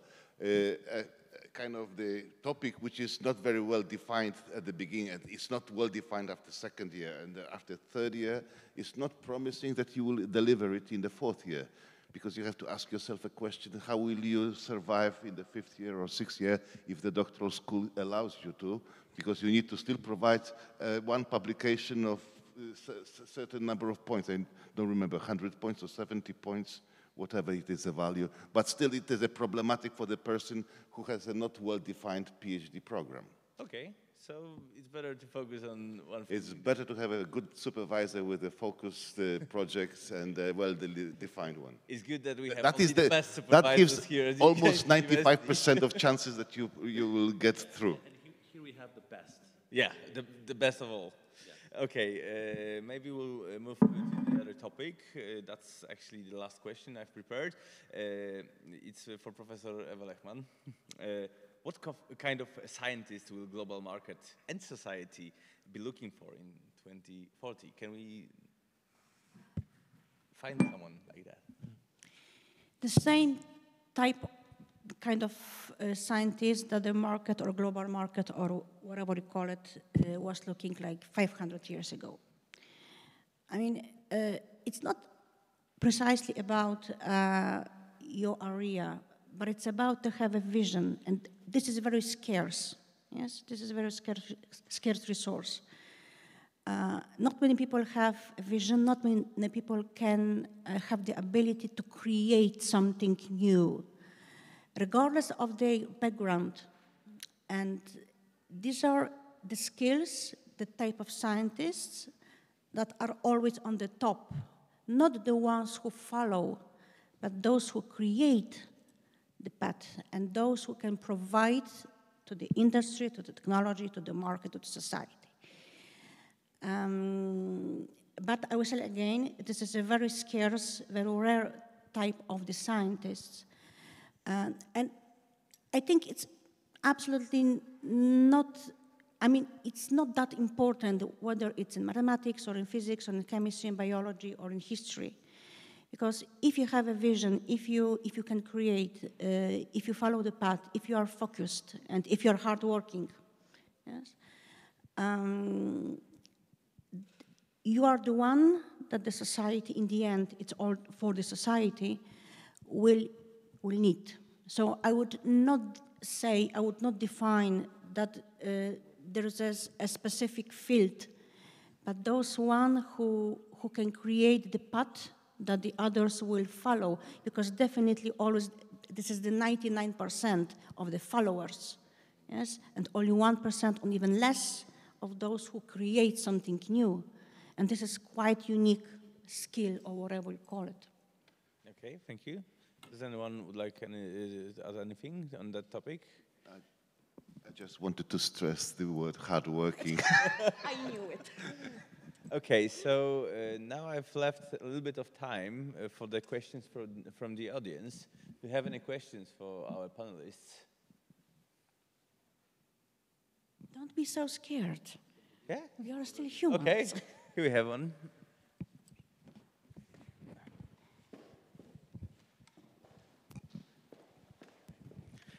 Hello. So my question is about the essential tools for the scientists for 2040. As you mentioned, like AI is one of the essential part for the researchers. So how much researchers should rely on AI? Because everything with AI you can do very quickly. What you can do in hours, with AI you can do in minutes.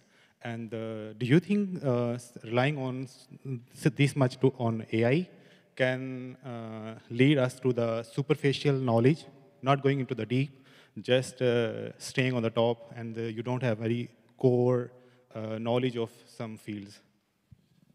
Well, I'll try to answer this question. However, I don't think you're going to like it. Your work, PhD work, has to be original. So it has to be your idea, a new idea, which you prove. And at the same time, you prove your independence in performing some scientific research. So we are not evaluating the state of the art of AI at the moment. That's why we try to separate, or if you use AI for your work, okay, I would appreciate, because, for example, in performing literature survey, it can be very, very helpful. Although traditional, well, you should read a few papers yourself before you take a state-of-the-art provided by AI, because sometimes there can be also mistakes, and so that is the thing. But PhD is a piece of original work. So you have to show that it is original in in comparison to this external, to surrounding literature. And I think that doesn't require not any percentages. You have to convince the reviewers and then at the defense, the commission, that you're presenting something which is yours, new. Yeah, not generated by AI. It's not about generating with AI. It's about the problem solving. For example, from very basic question, you want to fit a polynomial on a line. You can do by your mathematical from first equation to the last by own. Or maybe it can take you 1 hour if you are just a beginner. But if you give to the LLM, it can solve you within less than 1 minute. But it's your own core idea, your core ideology by doing. But the thing is here, you didn't develop the skills how to solve the polynomial. But you got the right answer, and it's your own work. So in this regard, how much do you think the students should rely on taking LLM as their assistant, or the immediate boss or the teacher where you can immediately ask the question, and almost you have always right question, right response from the LLMs? As far as I understand, yes, I think that you basically want to say that using AI, for instance, developing your PhD saves a huge amount of time. So let me answer that way. Imagine that, okay, I would agree, yes, that if you need, for instance, a year to review and to know the state of the art in your field, regardless of what that kind of field is. So, and now you are using an AI to review, you ask the perplexity or whatever it is, okay, to develop a concise review of that state of art in your field. So, okay, I agree that you save a year, 12 months of your work. So now my question is, why don't we cut the PhD program by 1 year? Yes, and it's not a joke. If we say, yes, that it saves a huge amount of time, why not to cut the PhD? Why don't you complete your PhD within a year? And now you see that, of course, this question is totally pointless, because you know that you need a lot of time to study it by yourself, because the point of developing a PhD is that you know that you, in your mind, yes, you have it all thought through, yes, analyzed, critically analyzed, and then once you, by yourself, even though you are using some different tools, you are reviewing all these papers, those theories, theoretical background, methods, methodological approach, empirical research, then you can find what we call the research gap. Without that, you will be totally unable to find the research gap. AI will never find you a research gap, because once your colleague asks ChatGPT or whatever, a very similar question, you will have the same research gap. And in that time, you are losing the uniqueness and your contribution. So, okay, use AI for technical aspects, for technical issues.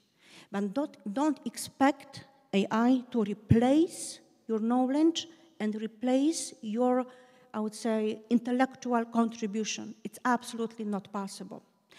And your knowledge will always be very, very superficial. Because to know something, yes, profoundly, you need to study, and it takes a lot of time. Yes, it does take a lot of time, and it's not good news. But in the end, you will have a wonderful PhD. Thank you. Okay, I think we have a time for one more question. Do we have any questions from our audience? Okay. I want to ask you about the importance of originality of scientific work, because I believe that there is a problem with reproducibility of some results. And do you think that is it good to promote maybe to found some research that confront the results of other scientists, or we should focus on this originality and doing just a new experiments? What do you think about it? Without I mean, you can have a PhD which contributes nothing to the science, but it's pointless. Yes? So if you want to, I mean, I think you should ask yourself where you want to be within 5 or 10 years' time. Yes? And you need to try to position yourself in, let's say, scientific environment, in the university. Okay? Ask yourself, maybe today it's a kind of difficult question, but after 1 or 2 years, you will know, you will understand better what I'm asking now about. You know, you will see in your journey what kind of papers, what kind of books you are reading. And finally, you will realize that there is like 90%, I don't want to say bullshit, but something which does not contribute, something that only replicates, that does the same, precisely the same, but maybe in a slightly different way. But there is a very small percentage of work that really contributes. And yes, it is very hard. It is very hard. But I think I would dedicate those 4 years to trying to add something very, very small, very, very small piece, because that will mark you in the science, not replicating the others. Yes? But replication is easier. Finding originality is far more difficult, but at the end of the day, it is what I think you are doing it for. Okay, thank you. I fully agree with Professor Lechman. Thank you. Originality first. All right. That's what we are working So, for. thank you very much for the questions. We have to move on. So, lastly, I would like to remind you that we are being recorded. And my question is, what advice would you like to give yourself, future self, the person who will be in 2040? 2040. 2040, yeah. So if am I record? Okay.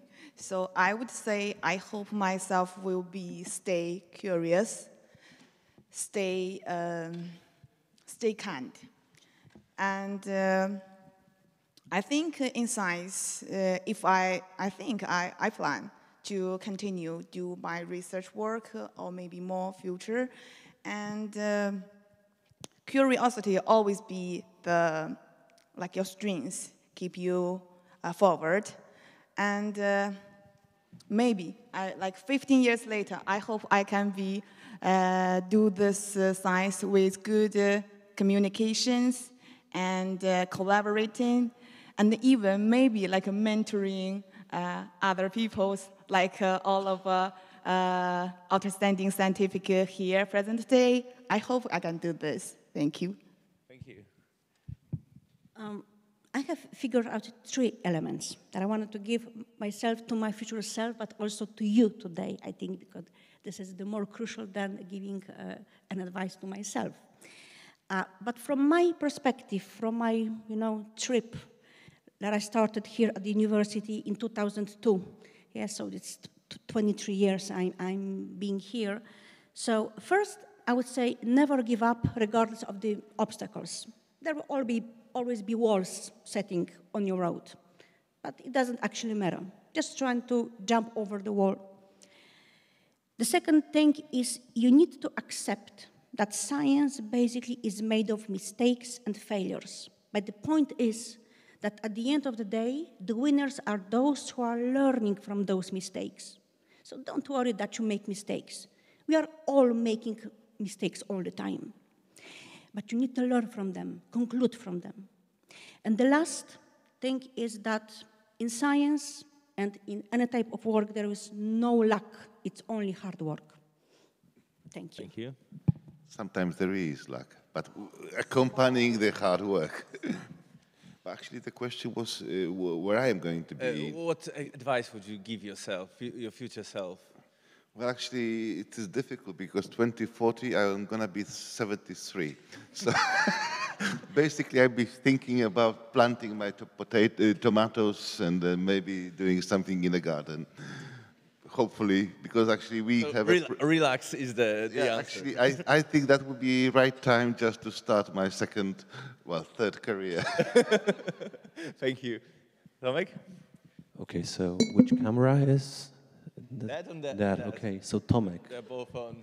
It's recorded, right? So Tomek, and perhaps it's also for my colleagues over there, hi, and for all of you here. I think it's the most important things in the life, that just being successful in scientist, and you don't need to be successful, and you don't need to be a winner, and it's also fine. Yes, so just remember that. Okay, thank you. Thank you so much.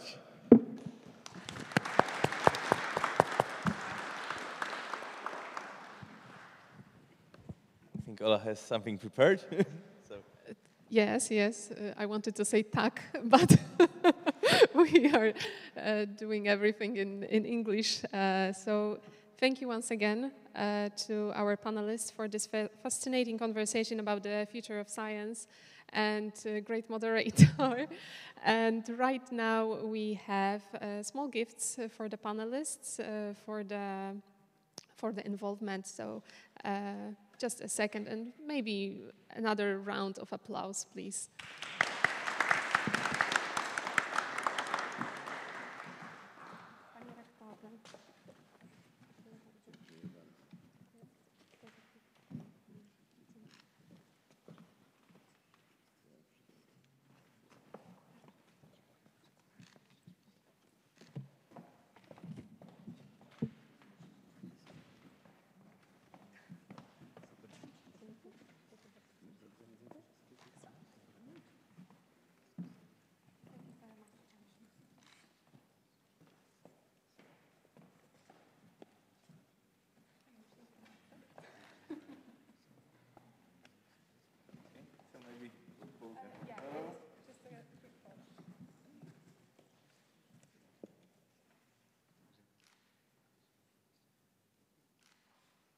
Dziękuję bardzo.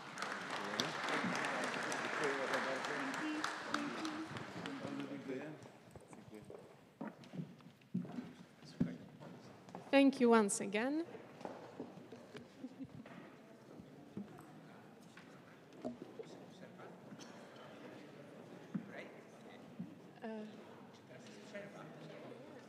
There is no break, I would like to add. There is no break. No break, and next lecture.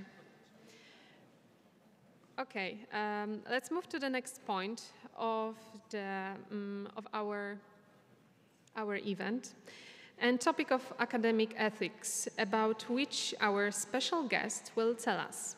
Dr. Maria Ivanova is Head of Technology Development at the Center of Excellence for Hydrogen Technologies, H2 START, Trakia University, Bulgaria, where she leads research and innovation projects in hydrogen production, storage, and energy conversion. She's a member of the Scientific Council of the Bulgarian Hydrogen, Fuel Cell and Energy Storage Association, advising on national and European hydrogen strategies, and serves as an expert for hydrogen programs at the European Commission. Dr. Ivanova is internationally recognized not only for her contributions to green hydrogen innovation, but also for her commitment to ethical leadership, equality, and advocacy against discrimination, misogyny, and abuse of power in science. Please welcome Dr. Maria Ivanova.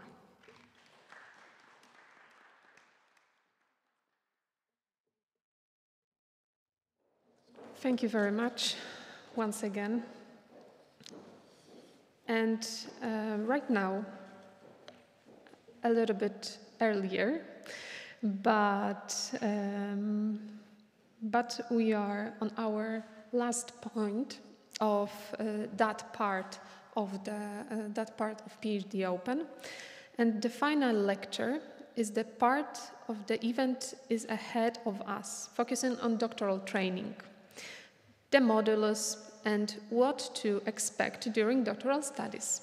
So it will be really fruitful and helpful for especially newly admitted doctoral students. Professor Robert Jankowski, Director of Doctoral School at Gdańsk University of Technology, will guide us through these and other aspects of doctoral training. Please welcome Professor Robert Jankowski.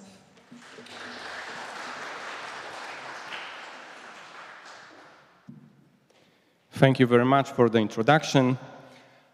First of all, I would like also to welcome personally the first-year PhD students at the doctoral school at Gdańsk Tech. So nice to have you with us. And as you can see, there is a kind of subtitle for my presentation, which says selected topics of your PhD journey.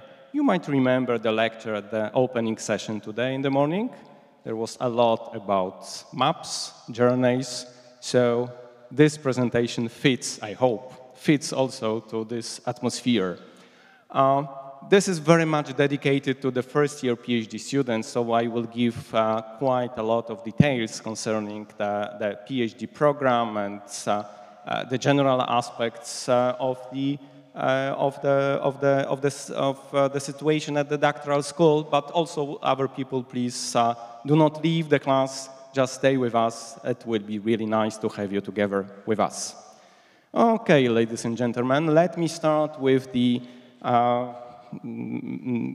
slide showing the most important milestones of the studies at the doctoral school. So within the first 3 semesters, you are supposed to have your officially nominated supervisor. Of course, that will be the person with whom you already worked. So they will not be a surprise that we will nominate another one. That's not the case. Then after the 12 months, that will be a very important first document which we would like you to prepare. That is the individual research plan. And I will say a little bit more in a moment about it. Then after 24 months, the midterm evaluation will take place. And this is very important also, milestone. So I will be focusing later on that also. And after 4 years, you are supposed also to pass the doctoral exam and submit the doctoral dissertation. There is the option to extend a little bit for the 5th year or even for the 6th year, but some special points should be done before that.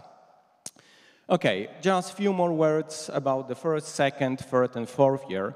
So during the 1st year, of course, you start with the registration, with some online courses, health and safety. There is the appointment of the supervisor, which I mentioned already in the previous slide. Of course, you are supposed to be present and be enrolled in the doctoral program. Also, I will say a few words later on about it, about the modules which we have. And the milestone for the 1st year is the preparation and acceptance of individual research proposal. I'm saying it now, today, at the beginning of the academic year, because that will be really the important document at the end of this academic year. So starting from today, I would advise really to have it in mind that within the 12 months, this document has to be submitted and accepted.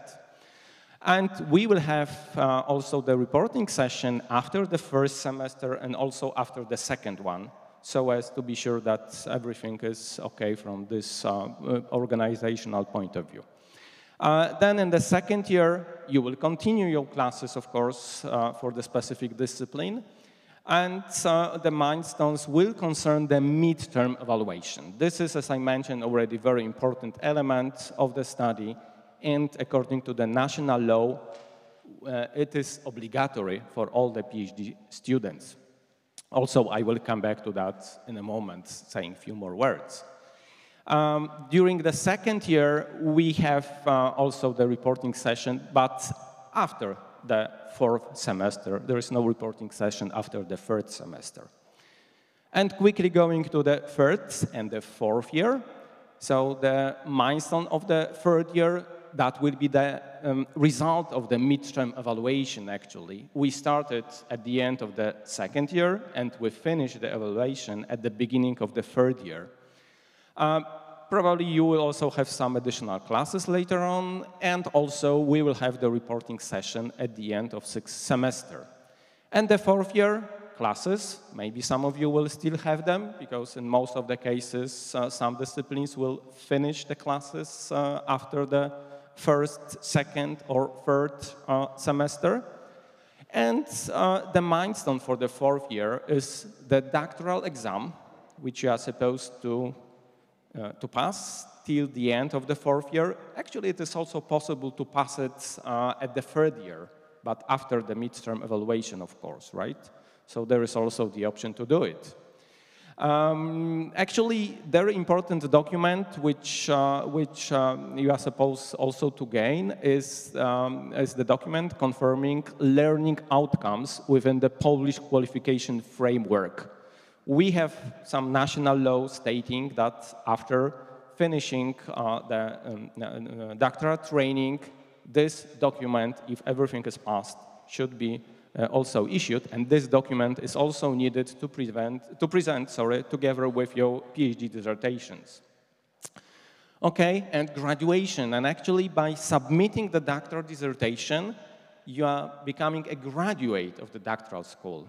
And the remaining part related to the reviews, related to the defense, is organized by the discipline board or the field board. Okay. All right, few words about doctoral program, okay? So it must conform to the state regulations. I mentioned already Polish qualification framework. Then the framework program is approved by the University Senate. All courses are delivered in English. They are defined for each discipline separately. In some cases, 2 disciplines, or the program for 2 disciplines can be combined together. It is approved, all the programs for each discipline, all of them are approved by the school council. It can be modified. It can be individually modified, so it can be done, especially regarding to courses. Each such modification should be, of course, accepted. The supervisor first should accept it, and later on the coordinator. I will say later on also about coordinators, about the roles of coordinators. Yeah, it's possible that some courses will be delivered as online classes, so you might already know that at this university we have the e-learning platform also quite active. 2 slides about the modules.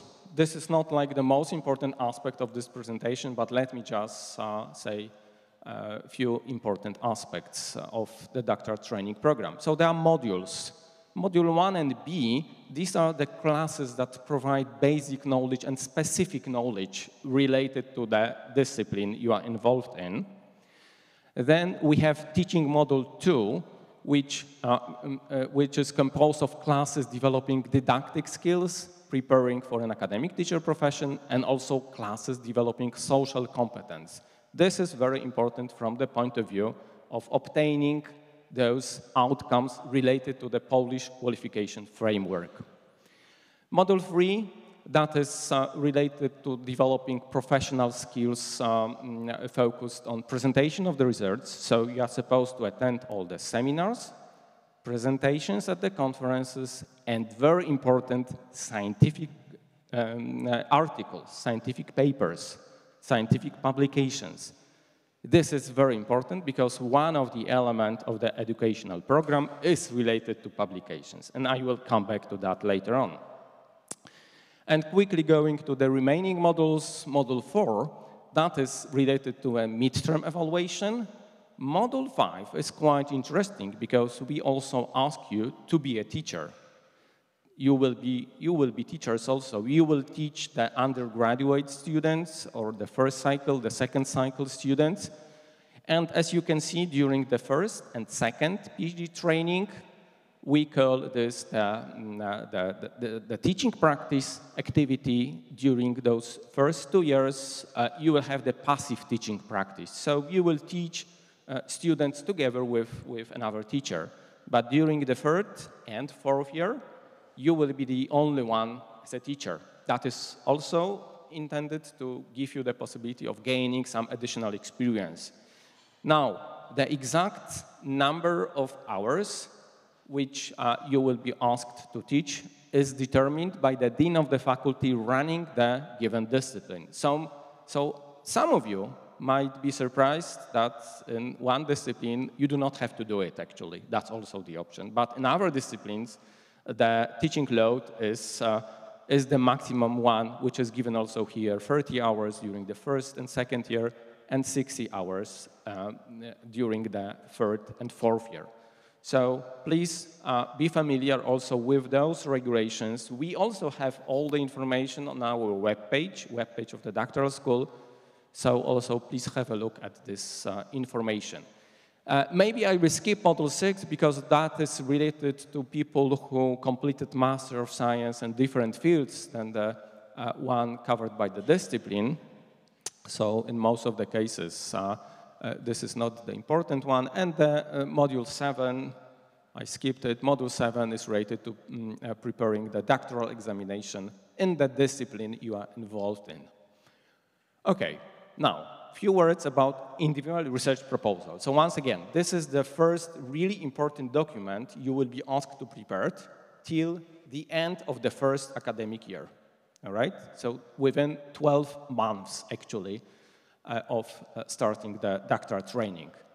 It should contain definition of the research topic and the goal, research plan and timetable covering the entire period. So also the second year, the third year, and the fourth year, all the years. Okay? With some measurable achievements given, described. Yeah? We need to check it, actually. Okay? They have to be checked. The individual research proposal has to be prepared in English, not only should. The individual research proposal must be approved by the supervisor. Actually, the supervisor is the person to help you to check it and maybe give some suggestions. And he or she will be responsible for accepting it. So for sure, this is the supervisor is the person to help you.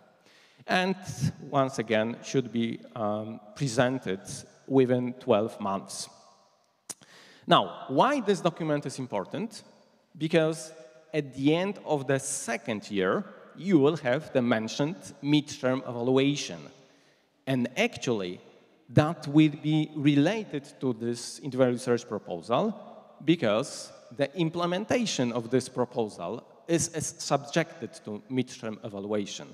So it means that it will be somehow checked by the midterm evaluation committee. All right?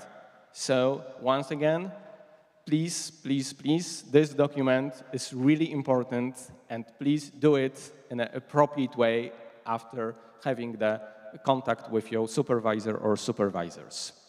The exact time is announced usually later on, but usually we do it, we start it at the end of the second year and we finish it at the beginning of the third year. Now, why is it also important? Because it also affects your future. Actually, according to the national law, if the person fails the midterm evaluation, so we do not have other choice than to dismiss the person from the doctoral school. So you cannot continue your PhD study at the doctoral school, okay? This is the national law, and we have to follow this law. This is quite unusual situation, actually, so it does not happen very often, but this is absolutely important information to be mentioned. Now, how it works. The PhD student submits a midterm report, which is focused on implementation of the aspects described in the individual research proposal. Then we have the committee, 3 reviewers. At least one of them will be from outside of Poland, so they will be a foreign committee member. Okay, so of course everything is in English. Then they read it, then prepare the evaluation reports by themselves. Then they meet, they have the interview with the PhD students, okay? And after the interview, they decide about the result. Actually, they can also change the decision during the interview or just after the interview. Okay, and now a few words how to complete the doctoral training, which is like the most important aspect, actually, for you. So you have the 4 years to do it. Okay, you have to pass all the subjects and other elements of training, which are described in the teaching program.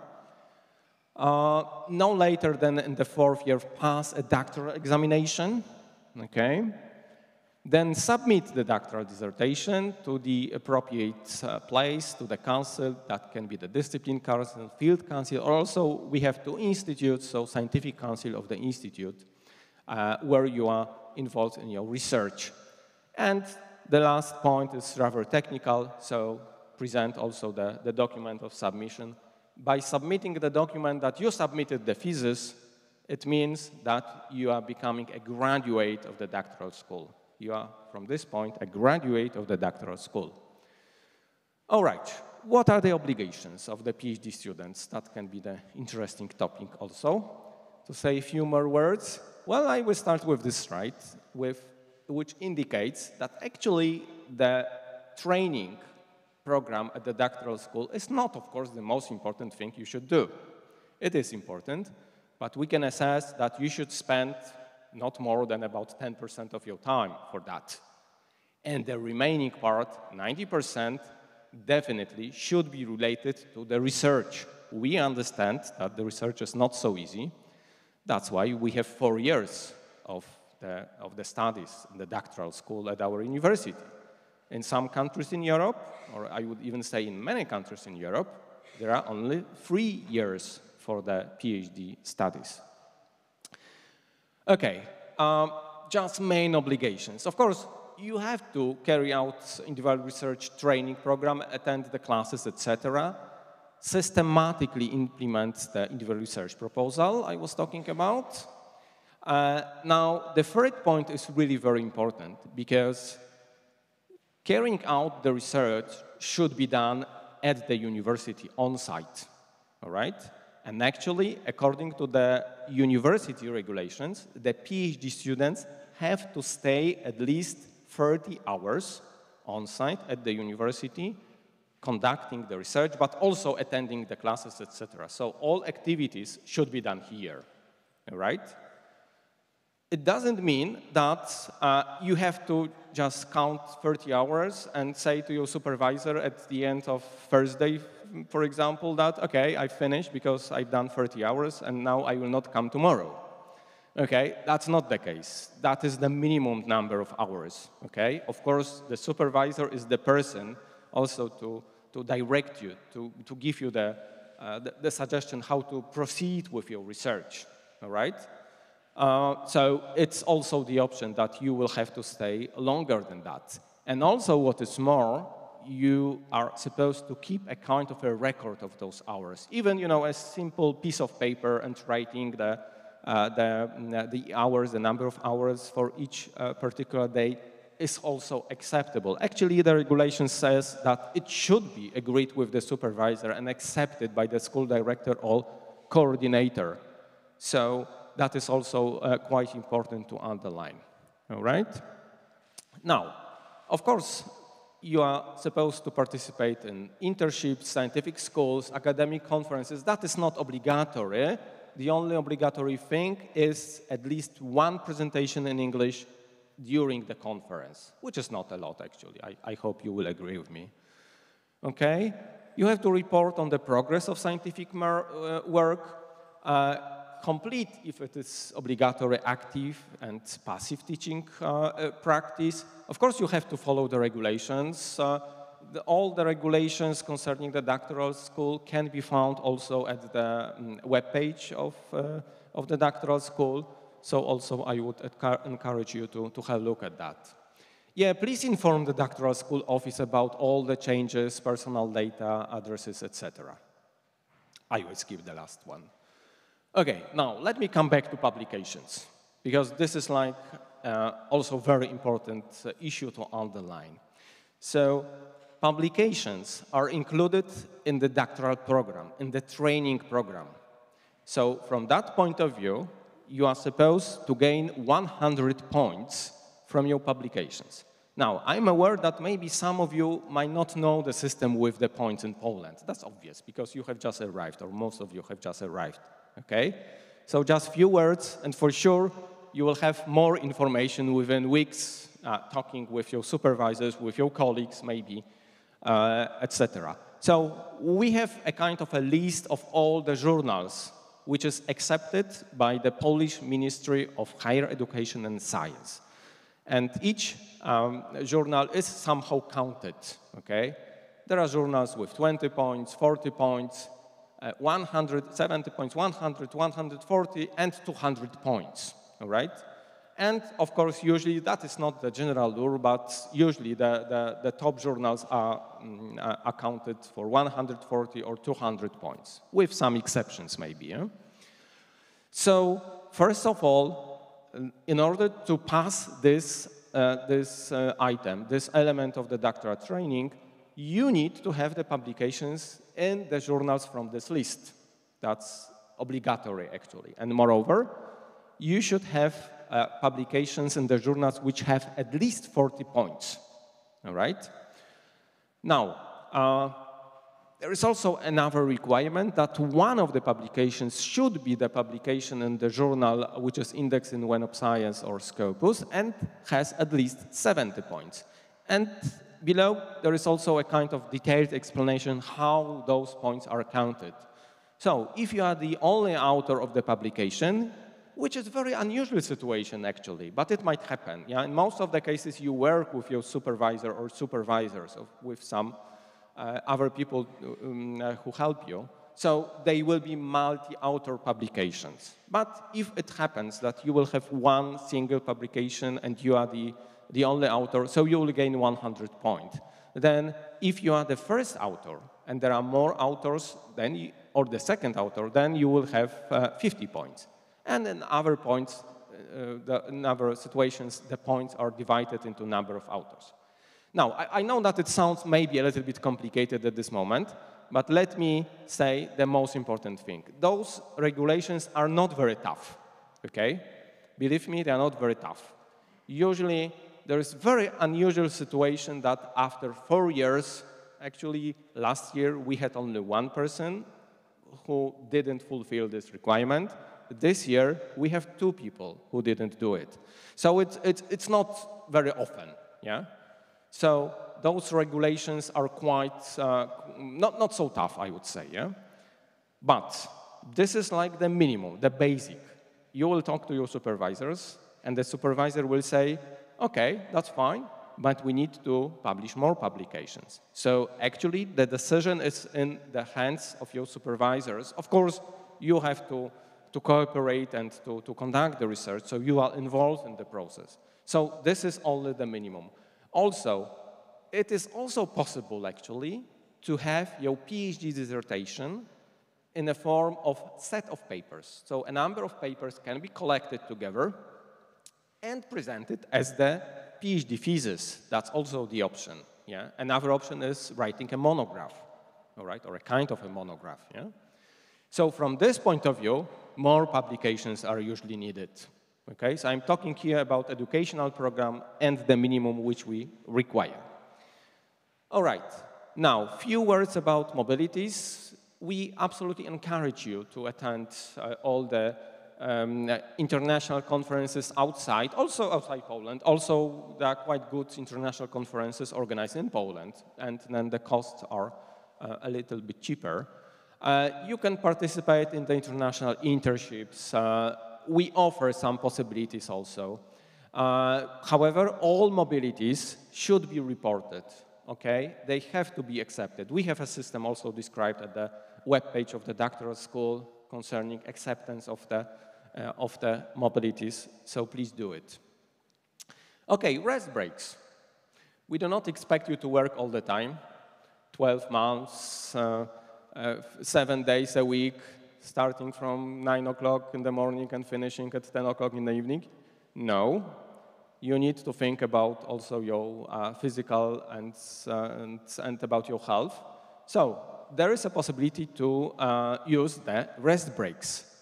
Each doctoral student is entitled to maximum 8 weeks, which we count as 40 working days. And now there are some fixed dates, which is actually in the decision of the director of the doctoral school, which are related with some holidays, right? So some days are already fixed. Like, for example, the period after Christmas and before the New Year, okay? The first day of the New Year. So there are some free days.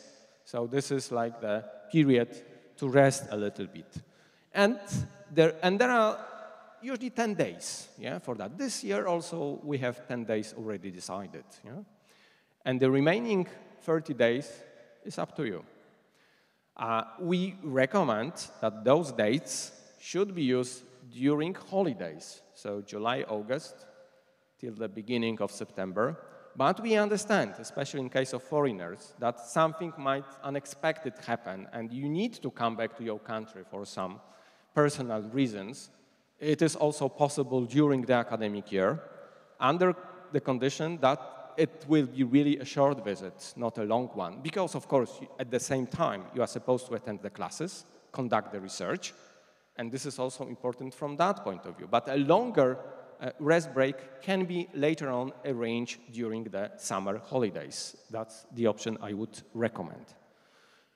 Okay, there are the details on our webpage, so I encourage you also to say a little bit, to read a little bit about that later on. Okay, I mentioned a number of people who are involved in EO PhD training. So, of course, the supervisor. Actually, there is the option I will talk about later on in a moment, that you will have not only one, but two supervisors. But at this moment, the obligations. Actually, when you look at the regulations, so, you know, the obligations of the PhD students is like this, and the obligations of the supervisors is much longer, to tell you the truth. Okay, so they have to provide guidance, access to facilities. They help you with finding some funding for the research. He or she, the supervisor, helps to define the doctoral dissertation, topic goals, etc., helps in preparing the individual research proposal, I mentioned that.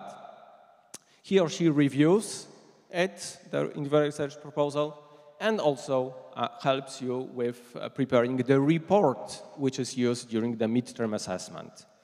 Also, he or she is asked to prepare the report of your doctoral dissertation at the end of the 4th year. He or she monitors and evaluates the progress of the research, taking into account those 30 hours a week as a minimum one. Well, some of the supervisors will be very strict, stating, yes, you should come Monday in the morning and stay, let's say, 8 hours, for example. But other supervisors will not be so strict, as usually in such cases, right? So please, please, please listen to the supervisor's advice. Yeah, they should provide the necessary assistance in the research, help in gaining teaching experience, and also the supervisor is asked to provide opinions about the PhD students. Okay. Now, I mentioned that they might be also another supervisor. So there are two options. A second supervisor. A second supervisor, first of all, can be nominated, and this is very important also for you to know, can be nominated within the first 3 months, till December actually, okay, this year, can be nominated very quickly within 3 months of starting from the beginning of the doctoral school training. That is the person who is needed in the case when the doctoral thesis is interdisciplinary, okay, so from another discipline, and the supervisor who is already nominated is not really the expert in this, you know, another field. So that is the person actually to help you, all right? Another possibility is that might happen if there is the international cooperation or also cooperation within the universities in Gdańsk region here, which we call the Fahrenheit Union of the universities. I don't know if you heard already about this union. So we have 3 universities at this moment. So our university, University of Gdańsk, and Medical University also is involved here. But 2 more will join us soon also, right? So that is also the possibility. Of course, the nomination should be justified. So maybe I will skip this part. Now, you might also have another person, but only 1 additional supervisor can be nominated. So, or the second supervisor within the first 3 months, or the auxiliary supporting supervisor, which can be nominated later on, actually. I mean, it can be nominated till the end of the 5th semester, okay? So quite long time, actually. All right, that is usually the person in most of the cases who cannot be the main supervisor, actually, but that will be the person to help you a lot, actually. That's our intention, all right? So that can be the person younger, all right, having like a few years after his or her PhD, okay, after obtaining the PhD, but quite active so as to also to help you in conducting the research. All right. Also, there is the one obligatory aspect if your main supervisor is not fully employed at the university. So this supporting supervisor should be nominated automatically, but we will check it also on individual basis. Actually, I would say that your supervisor is your mother and father during those 4 years. So if you have 2 supervisors, so you can decide actually by yourself who will be the mother, who will be the father. It's up to you, maybe. I don't know. But anyway, we are saying this to underline that this is actually the person to help you, but also to trace your effects, okay? To say, sometimes quite precisely, this is not the way to go, all right? So you have to listen, you have to discuss, you have to argue your arguments, of course. So this is the person that should have the role of mother and father for your 4 years of your study. Okay, in case of any problematic situations, first ask the supervisor, okay?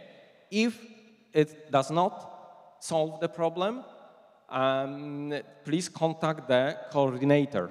I will have the next slide concerning coordinators, okay? In the case of some administrative issues, please ask the doctoral school office. All right, coordinators. These are the people who are really familiar with not only one discipline, but usually with 2 or 3 disciplines. So they cover few disciplines, okay, not only one. These are the people who are really involved in the research in these disciplines, all right? So they know also all the supervisors from those disciplines, okay? And they are really people to also to help you as the second stage after the supervisor. So they also provide opinion on the requests concerning, for example, some problematic situations between the PhD student and the supervisor, so as to have, you know, the wider opinions about the situation. They also are involved in different stages, like, for example, concerning the implementation of the doctoral training program, okay, within the specific disciplines. They make the decisions on granting formal credit. So after the first semester, second semester, then the 4th semester, they are also involved in the process. They also approve the changes, for example, to the courses for you in specific disciplines. They also agree to postpone the course, for example, to move it to the next academic year. That's also the option, okay? Because they know very well the discipline itself. Okay, I will skip the last one because this is very specific one. Now you can see the names. Also, of course, those names are mentioned, are described at the doctoral school webpage. So please have a look at that later on. As you can see, in most of the cases, there are 2 or 3 disciplines. Only in case of mechanical engineering, the person who is a coordinator of that discipline has 1 discipline. Now, that is a very important topic, isn't it? Funding opportunities. So I will say a few words about money. Okay, you might note already this information, and maybe it will be repeated also later on by self-governments of the PhD students, okay? So I will not focus very much on that. Maybe I will underline one thing, that during the 1st and 2nd year, the doctoral scholarship is lower, and after passing the midterm assessment, it is larger, okay? You have also here gross amounts and net amount at the bottom, okay? You do not pay taxes, we do actually, okay? We as the employees, okay? But you as PhD students, you don't. But there is some other payments you have to do. Anyway, at this university, we have also the additional increase, we call it the gross scholarship increase amount, which is maybe not so large, but anyway, additional money is also welcome, as we know, right? Additional amount. Okay, now that's not all. Absolutely not. We have a lot of other possibilities. So actually, if you are really hardworking, and especially if you are publish publications, you can really get quite a lot. All right, we have the Minister Scholarship for Outstanding Young Scientists. We have the scholarships from research grants, which are available to the supervisor. So maybe not everybody will have the access to that, depending on the supervisor. But actually, you decided about your supervisor. Okay, so each of you decided about it. Okay, now that is the third point is actually very important because we have two programs dedicated especially for the PhD students, that is Polonium and Francium, and I'm pretty sure that some more information will be given today later on. I have also some slides about that. So in your case, the first year and the second year PhD students can apply for Polonium, and later on the third and fourth year PhD students for Francium scholarship. Okay. We have also another programs, Nitrogenium, for example, for the extra bonuses if you publish in top journals some publications, right? So this is the option. Wolfranium, if you submit, actually even you do not have to get it, if you submit the application for the research project. Yeah? Okay, then we have the scholarships from the own scholarship fund. We have another, let's say, path for bonuses for publications. So if your publication is not like the top one, but a little bit lower, still you can get some bonus for that. We have also some scholarships granted on individual basis, so from rector, from dean, also from other institutions, foundations, for example. Yeah? And also we have working quite intensively the doctoral students council. So this is absolutely something which I would also recommend you, and they will be the presentation about the possibilities later on, right? Okay, Polonium, this is something which is now for you offered, so please have a look at the details, and in most of the cases, if you apply, you will receive it, okay? So it's not so difficult to receive it. It's more difficult at the second year, it's much difficult at the third and fourth year concerning Francium. Okay, but in case of Francium, so this is for the third year and fourth year PhD students, the amount is larger. The amount is larger. And maybe this is too early, but maybe it's not, to say that if you would like to get 4,000 additional scholarship at the third year, think about publications now, today, okay? If you have them at the end of the second year, that will be easier to get additional scholarship. That would be my advice. Okay, I will not focus very much because I'm pretty sure that some more information will be given to you. Now, sources of information. Yeah, please read all the manuals we have at the doctoral school webpage, regulations of the doctoral school, both in English and Polish versions, and the doctoral training program. Please visit the school's website. We have also the profiles in social media, so that is also a source of information. Read all the emails. So all of you have already the university email addresses, okay? Please read also the emails on that addresses, because I understand that you have also other addresses, yeah? Check the school calendar. Read those emails actually on a regular basis. Now, the doctoral school office, you can see that the office of hours for the PhD students is presented on the right-hand side of this slide. Wednesday is closed, but Monday, Tuesday, Thursday, and Friday, you can come and arrange the necessary documents you would like to ask for. The email address, which is also mentioned here, but also please check the webpage. I'm repeating it once again, especially news sections and the PhD students tab. In the class, we have the person who is, in this room, we have the person who is organizing the webpage. Can I introduce all of you here, Mr. Rafał Osowiecki, who is the most important person concerning, submitting and announcing the information on the webpage. So absolutely, the person is the expert in that. Yeah?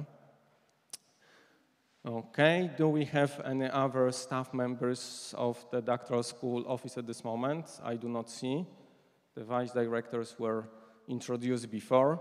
Okay, so they are working hard also, so as to help you at this moment. Can I say this? Yes, okay. All right, thank you very much for your attention. Yeah, that was our last slide. And I don't know if we have time for questions, maybe one? I don't know, maybe more? Okay. So before I will pass the microphone, if there is any question at this moment, I will be also outside if you would like to come and ask the question later on. Okay, go on. Thank you. I have a question on point distribution for among the teams for publications. I have seen that on the slide. It says, especially concerning 50% share for the first or second authors, if the PhD students. But there's also the other way that the point can be registered on the system. Especially, for instance, let me say, we have around 4 teams, or maybe it's more. And it be shared equally, for instance, let's say. Does these points, registered or, applied for Poloniums or other scholarship, or the 50% that we have said for first or second authors? Yeah. Okay, let me explain that the system which I showed you, maybe I will repeat it, it is only devoted to the system of checking whether you passed or not this element of the doctoral program, okay? If we talk about the applications for scholarships, they might be, and they will be, completely different system, okay? So that is quite easy for us, just to check it, very quick check. Actually, when I'm doing it, for example, to check whether the PhD student already fulfilled this requirement, I do it in the very quick way, checking just how many publications we have, how many points we have, like the first publication, 140 points, second, 200, let's say, and I see something more. And I see that the PhD student is the first author, so I'm pretty sure that he or she will pass this requirement. So, and you will see it also that, of course, that what you are saying has to be decided by all the authors of the publication. They should sit and decide, okay, the one person, the first author will get, let's say, 50%, the second will get 30%, and the third 20%, just to give the example. That's it, okay? And that can be used for some other applications. So this is just to make it simple, this system, only, once again, only related to the educational program, right? All right. Any other question? We ask for one. And if there are no other questions, I will be just outside, so you can also ask me a question later on. Okay. Thank you very much, Professor. Big applause for Professor. At first, as always today, a small gift.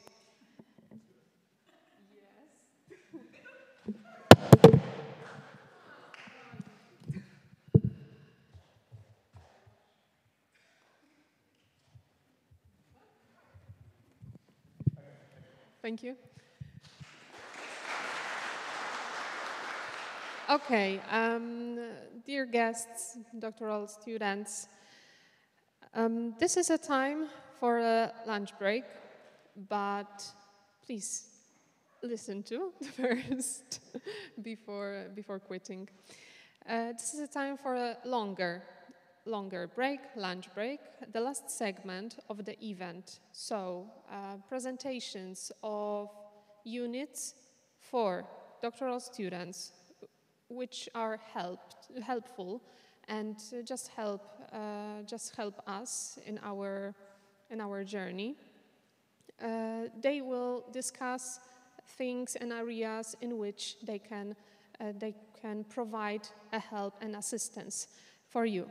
And we will start the next segment as it is in agenda, so 5 minutes before 3, and it will last only 40 minutes. I really encourage to take a longer break right now, but then rejoin us, because this will be really helpful and fruitful time for you during looking for the help during studies in our doctoral school. So thank you very much, and I would like to also giving thanks for other organizers of that event, because I'm talking and talking, but I'm not the only organizer of that event. Beside me, few people from our council, Self-Government Council, were involved. For example, I'm going to just tell you everyone. That was Edyta Składanek, Rafał Jesiołkiewicz, Muzaffar Ali Kalwar. Big applause, please, for them. Vipin Kumar Oat, Faruk Janji, Martyna Czudec, who was in our flagship group. Those people, and Ignacy Rogoń, who was a moderator.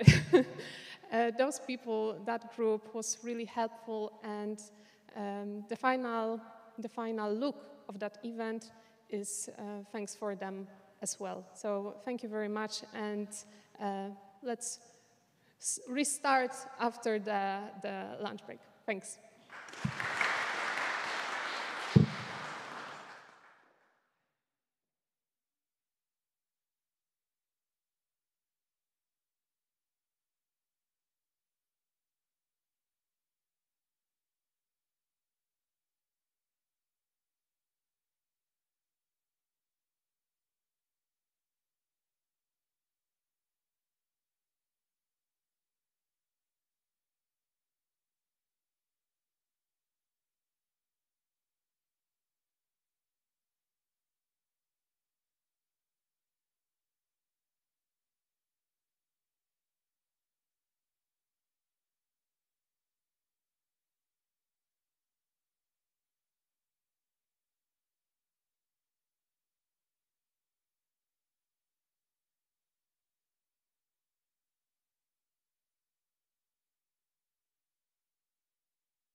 Hello, after the break. Dear authorities, professors, doctoral students, let's start with a quick conversation, sorry, not conversation, but presentation segment of 4 units, for which acknowledgement can be essential during doctoral studies. Firstly, I would like to invite Dr. Monika Wieczerzak from EDUP Center, who is going to present scholarship offer for PhD students. Thank you very much, Alexandra. Thank you for the introduction. Before I start, is it working? Yes, it's working. So, before I start, I know that you are very interested in scholarships and other means of funding your research. But I just want to spread awareness about the EDUP and Research University, because most of you know a part of it, and I just want to tell a little briefly information about the EDUP as a whole. So, the EDUP or Research University is a big initiative from our Ministry of, ongoing from 2020, from our Ministry of Science, and I don't remember the version. Education, thank you very much. Then the education, it was changed. Higher education. So, 20 universities, the best 20 universities in Poland started in a competition. 10 did reach the finish line. And we, as a university, received 10% of a subsidy more than we could receive for our ministry. So it's amount approximately to 200 million zlotys. So it's a big initiative. It's not only for offer for PhD students, but it's for our whole university. So it's for whole academic community. But like I said, it was very brief. You are, I'm pretty sure, interested in offer for you. So I'm going to start with scholarships. We have 2, so Francium and Polonium. The first one, Polonium, is a supplementary scholarship. So it's for doctoral students in the first and second year of their education. And you have to be the doctoral students admitted to our Gdańsk Tech doctoral school. And also you have to have your supervisor have to be an employee of our university. There are some more terms and conditions, and I strongly recommend you to read rules and regulations and instructions, because I'm going to talk briefly about them. Yeah, there are some more, but the most important are you have to be present in Poland, you have to present original documents, and you have to take the oath and declarations. Yes. There is an income criterion. What does it mean? I'm going to remind you, it's a supplementary scholarship. So it's for you to focus on your first and second year of your PhD studies. So there is an income criterion, like I said. There is an income criterion of 8,000 zlotys. It's an average from 3 months. If you exceed it, unfortunately, you are not eligible for that scholarship. In that criterion are excluded, for example, your research work in projects and also bonuses from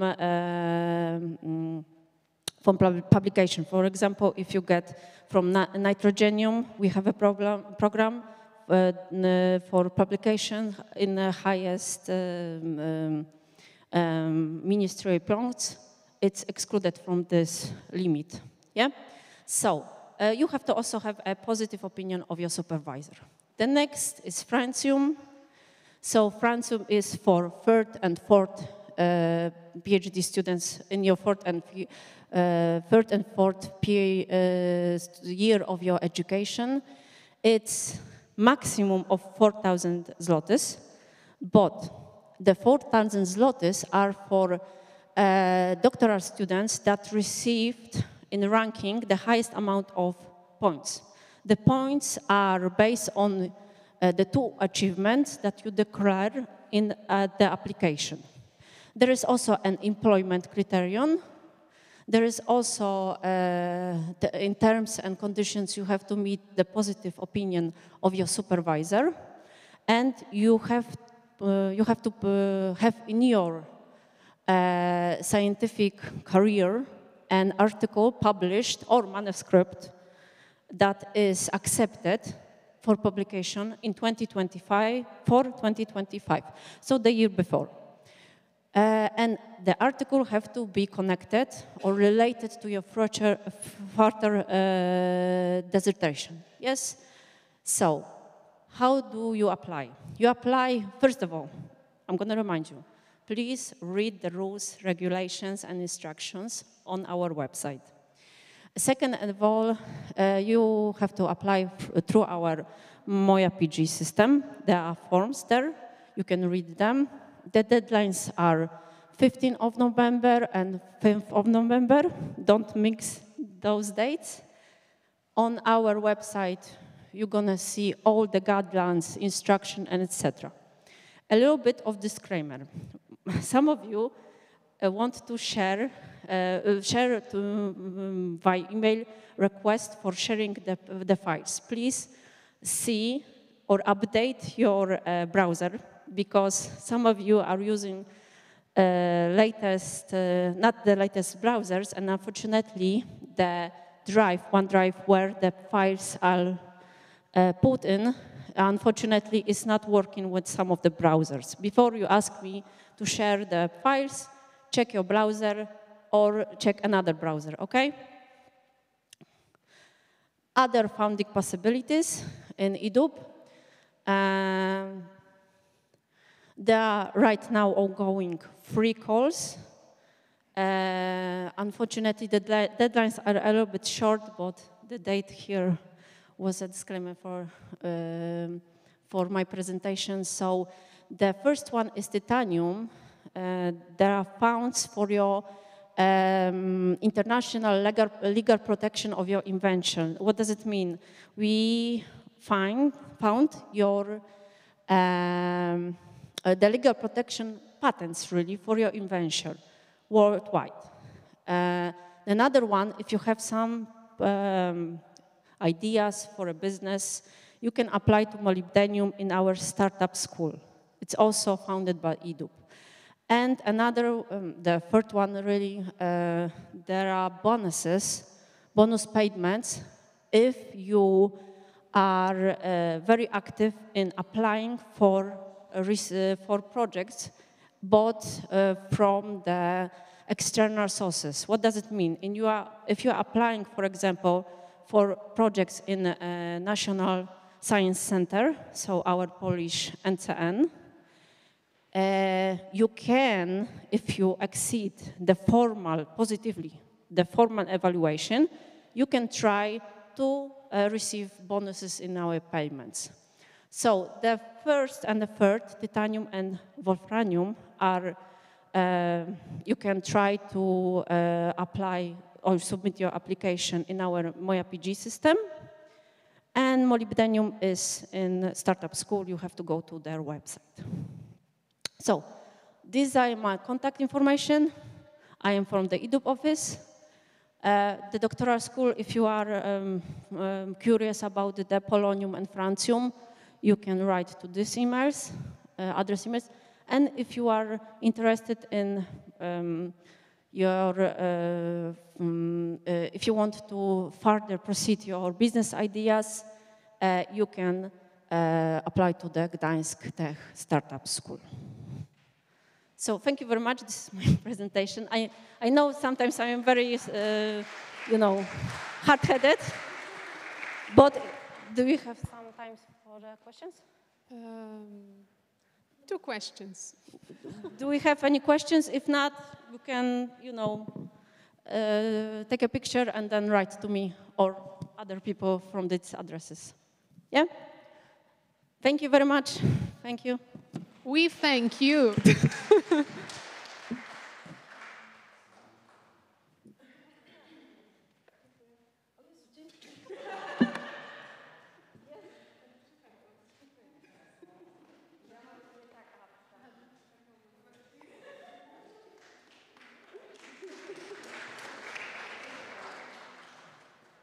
Thank you very much. Okay, thank you very much, Ms. Monika. Further, I would like to invite Mrs. Anna Modrzejewska, Head of International Relations Office, who will tell us about help of the Office for Doctoral Students. Please welcome. Thank you very much. My name is Anna Modrzejewska. I'm the head of International Relations Office. Just before I start with my presentation, I will just give you a short update of how the internationalization process is built at the university. Basically, I'm the head of the central office for the whole university. On each faculty, there is a small international office as well. And of course, the PhD school, which is one of the most international PhD schools in Poland, is also very well equipped with all the information and all the international programs which are dedicated to you.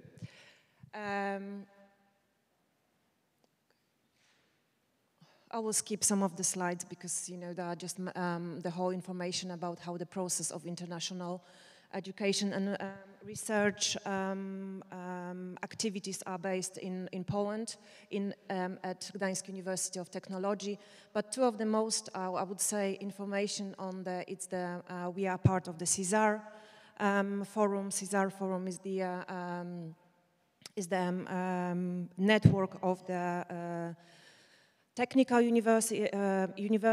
European universities of technologies, and also from 2022 are we part of Enhance Alliance, which is an alliance of 10 the best technical universities in Poland. I will in Europe. Sorry, I will just give you the information later on.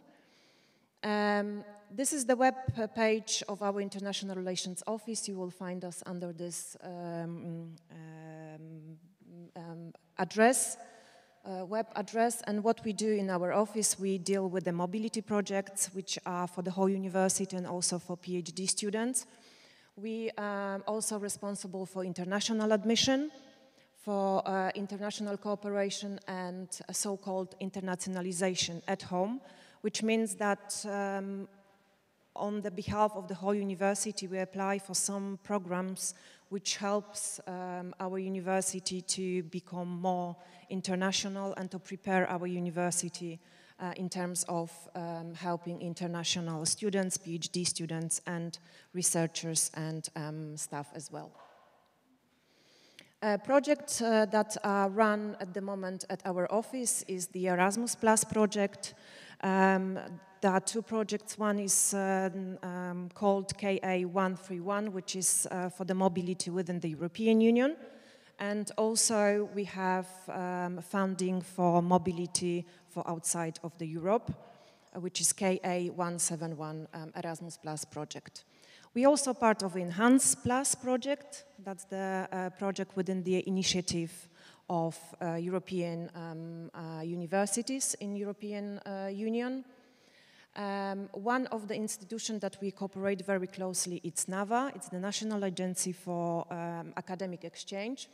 It's the institution which is under the supervision of the Ministry for Higher Education, and they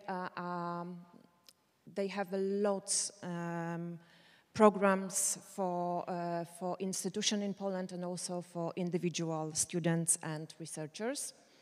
We also have such programs as NAVA supporting Ukraine and international promotions.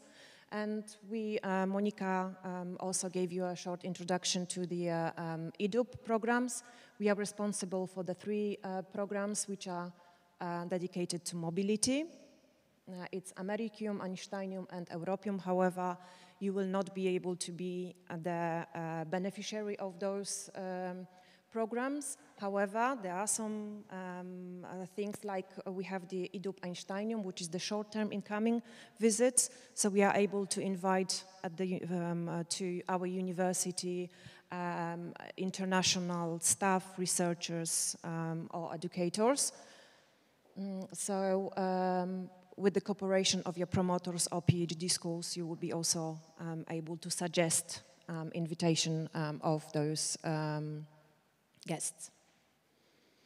I think one of the most important information for you that within our office, we have welcome office. I don't know if you have already met our colleagues. We are based in building number 11. This is the same small building where we have the Hydrostacja restaurant. We are based next to it. There are two colleagues, Alicia and Kasia, and they are fully dedicated to all international students, to you, to your families as well. We will be able to help with such things like formal issues. We have a good cooperation with the office for the foreign office in Gdańsk. Every month we have some spots for students who need to legalize the stay in Gdańsk. So if you need any help with your legalization of your stay, with your visa things, or such a thing like a health insurance, PESEL number, or any other things that are connected with your stay in Gdańsk, you can contact Kasia and Ala, and they will be able to help you or to provide you with the information which are important for you. At the moment, we run one project of NAVA, which is also very important and very, I would say, very needed at the university. Within the project, we cooperate with the lawyer who is specializing in the legalization of stays and all the issues which are dedicated to international people in Poland. And every 2 months, Monisia, or every month, we have once a month we have an open day for international guests at our university. So if you have any problems, any issues related to law in Poland, you can contact our lawyer and just come and use his support for free. You don't have to pay for that. And also within this project, we have meetings with some Gdańsk institutions which are related to intercultural events, educational session. So at our website, we will publish all the events that we run. Enhance, I mentioned before, that's the alliance of 10 universities, ETH Zurich from Switzerland, Polimi from Italy, UPV from Spain, TU Delft from Netherlands, Politechnika Warszawska from Warsaw, Poland. Who else do we have there? Chalmers from Sweden, NTNU from Norway. So it's 10, yes, 10 in total. And the alliance is very important for us because those 9 universities that we closely cooperate with, we run also a project called Enhance Plus. That's the website of the Enhance office at our university, where all the information about the programs are run. And also from this year, we have in offer internship for PhD students that you can apply for. We have also summer, winter schools or online courses that you are able to attend and use for free that are in offer from those 10 universities that I mentioned before. So on the Enhance office website, all the information and offers are published regularly. How we can help? A part of our daily work, we also do some activities on demands, and we will be cooperate with the PhD school very closely within the workshop on intercultural differences, because you are all mixed and we want to help you to adapt in Gdańsk Tech. So if there is a need, we can provide you with the workshop and also with the adaptation courses and cultural events that are run at the university. Oh, this is the movie, but that's it. Thank you very much. No question? No? Just one, maybe. Is there any question from the audience?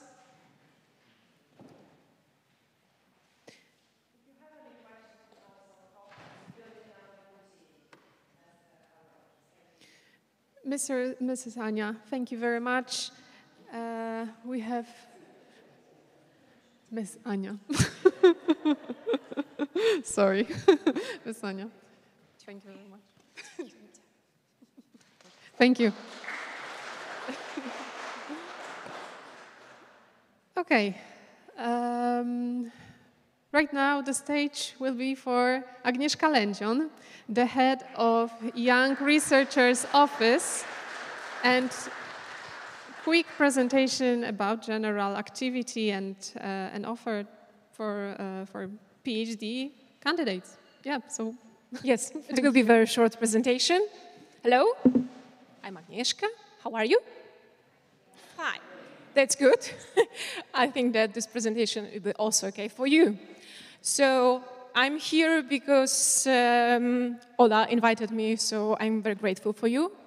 And I'm here because of you, so great, big thanks to you that you are here at our Gdańsk University, because thanks to you, my office could exist here, and also my work is possible due to you. So thank you very much. And also I have the privilege to talk to you on behalf of Roxana Licow, who is the chairwoman of Young Researchers team. So it's also my privilege. And I'm also the member of this team and the member of the office and the head of the Office for Young Researchers. So firstly, I want you to know that you can find and meet the term young researchers. So young researchers are you, and also our assistant professor who obtained their degree, doctoral degree within 7 years. So these two groups are connected with young researcher definition. The team is for you, is dedicated for you. There are representatives from every faculty and from every doctoral school. We represent 900 young researchers from our university, so a big number. And what we do, we meet every month, so we are a very active team, and we ask you about the barriers which you meet on our university, and we tried to solve different problems. Every 2 years, we prepared the survey, and we asked about support, which you again hear at our university. We asked if you have any ideas how can we change the conditions here at our university. So we proposed this solution to our government, and I think that we are do very good work for you. So this is the team. You can find your representative in doctoral school. There are three doctoral students, and they are still connected with doctoral school authorities and office. I changed.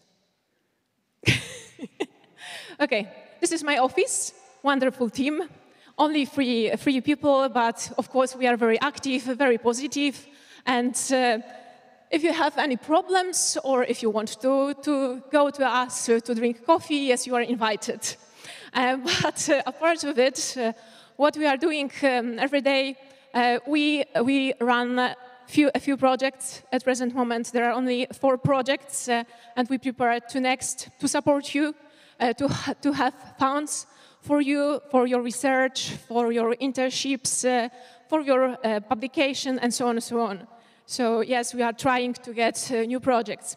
We are also responsible for preparing and coordinating the process of preparing strategy for researchers. And till the end of this year, we prepared a new strategy. And in the last strategy, there were 28 actions, and 20 of them exactly were for you. So I think that new strategy will be also the occasion to prepare for you new activities, new actions, new fundings, and to eliminate barriers, which of course sometimes exist also at our university. Every day we organize debates, congresses, science picnics, and different events. We also have the social media, and we are also very active. Okay, this is about our actions. What I want now to show you, this is how we prepare for you.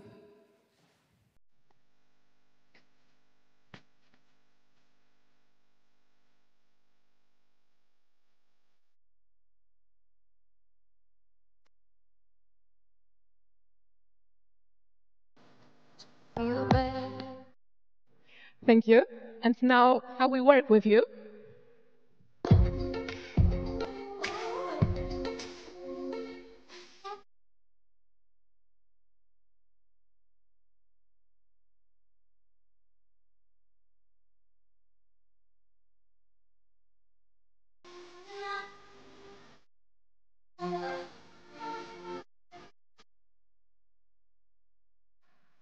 And now, how we celebrate.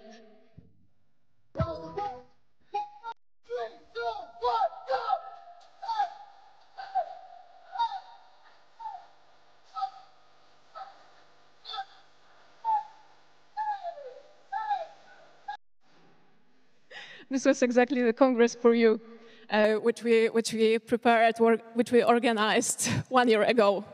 So yes, these are the examples how we work every day.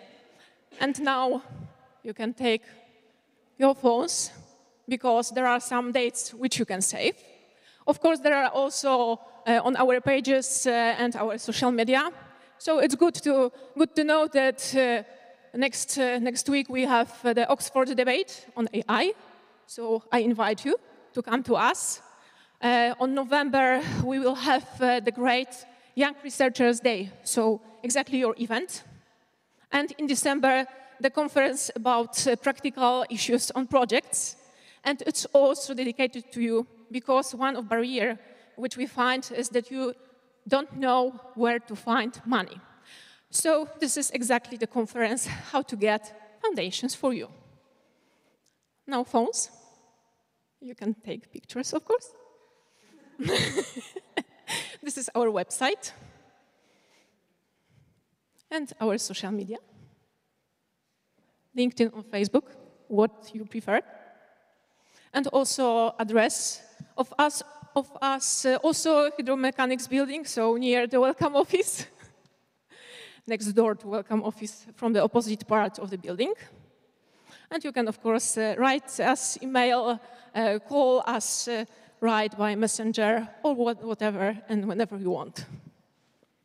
Okay, I want to say thank you. I wish you all the best. I think that you started your journey, and I wish it will be the grateful time for you. Thank you very much. Thank you, Agnieszka.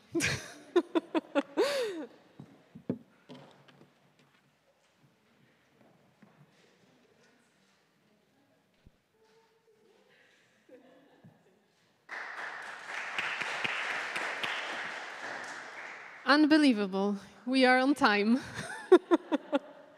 I'm so happy. Okay, we have 1 minute until presentation.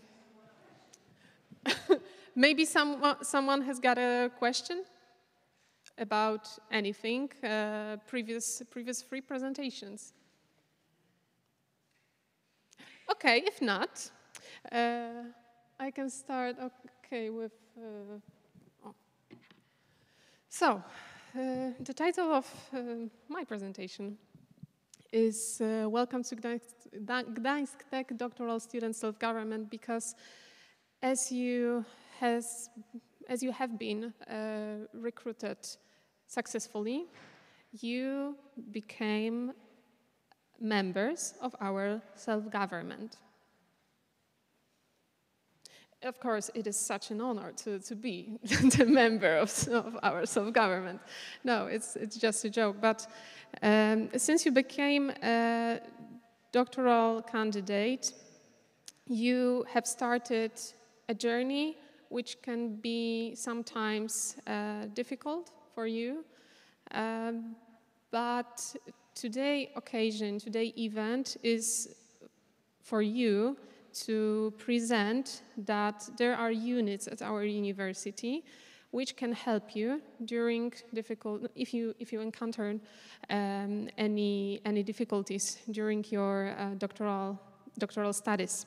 So one of the units is actually doctoral student self-government, and it is just us, doctoral students. We all are self-government, but there is a specific group of doctoral student self-government, and this is a council. There is a group photo of a council, and there are representative of each discipline. The number of representatives depends on how large the discipline is, but this is an information that all of the disciplines are represented in our council. So if you have a problem in your discipline, you can find a person who represents your discipline, and then that person, for example, put the information to the council, and we can try do something with it, maybe with doctoral training, maybe with environment things of your lab. It can be really, really different. It can be various things in which we can help.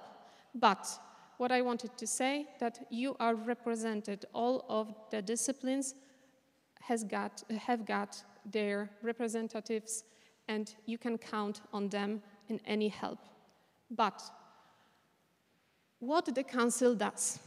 First of all, I would like to say that we are your support. If you don't know where to go with your problem, maybe the visa problem, we can guide you to a welcome office. And this is a really good moment to tell you about our leaflet, because during the registration, everyone gets a leaflet, and not at the cover, but this is one of our doctoral students, Temesgen. But on the other side, there are units worth to know. We can help you if you notice any problem. We can guide you to each of them or specify what do you need. Academic support can be understood by many things, because we have our programs to provide you funds for scientific events, for example, for your physical activeness. Yeah, we are there just for you. Integration. We know how it is and how tough the time is to be doctoral student. If it's your first year, please be aware that it can be a tough a tough time for you. But we want to integrate our doctoral students community, and we organize events such as PhD Open to inaugurate the academic the academic year. But we organize events such as a Christmas party, such as a cultural day, and those events, those activities are dedicated for you to integrate, know each other, and to become just like a family. Last task, representation.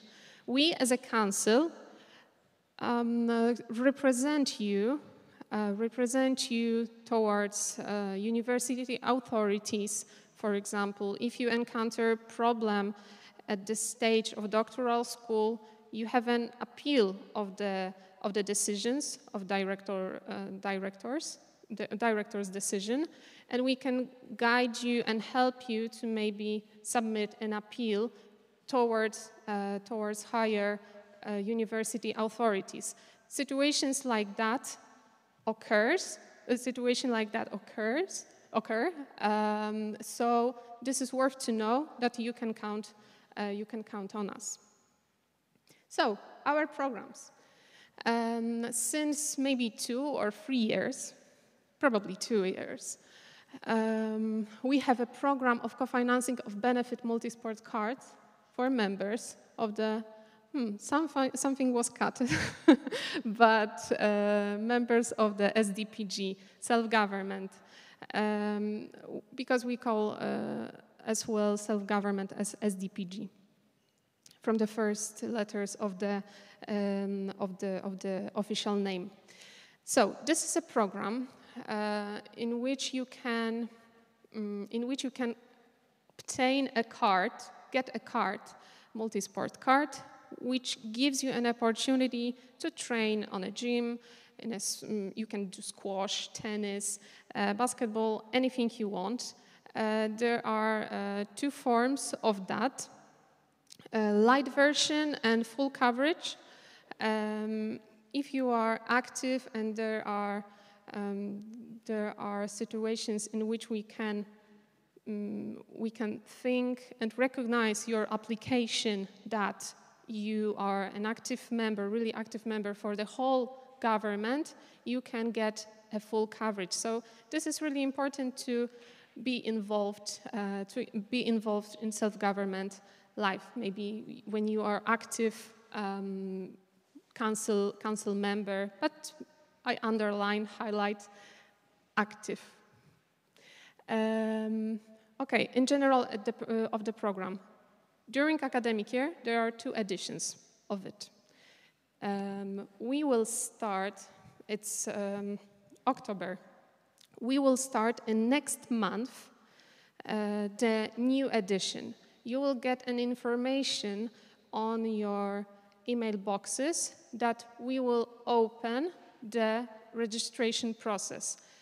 The limit, the numbers of cards we can provide you is limited. So this is really important to be quick during the registration process. So basically, each of doctoral candidates get a co-financing of 50 zlotych, and it depends after the decision of you if you would like to use that card more or less. You will pay 20, 30 zlotych or another 50. So this is really good for you because you have a co-financing of 50 zlotych per each card. And of course, after your decision, you have to pay a little bit more to have the full opportunity to use the gym and other sport facilities. Program of co-financing of scientific events. Sometimes there is a problem with finding a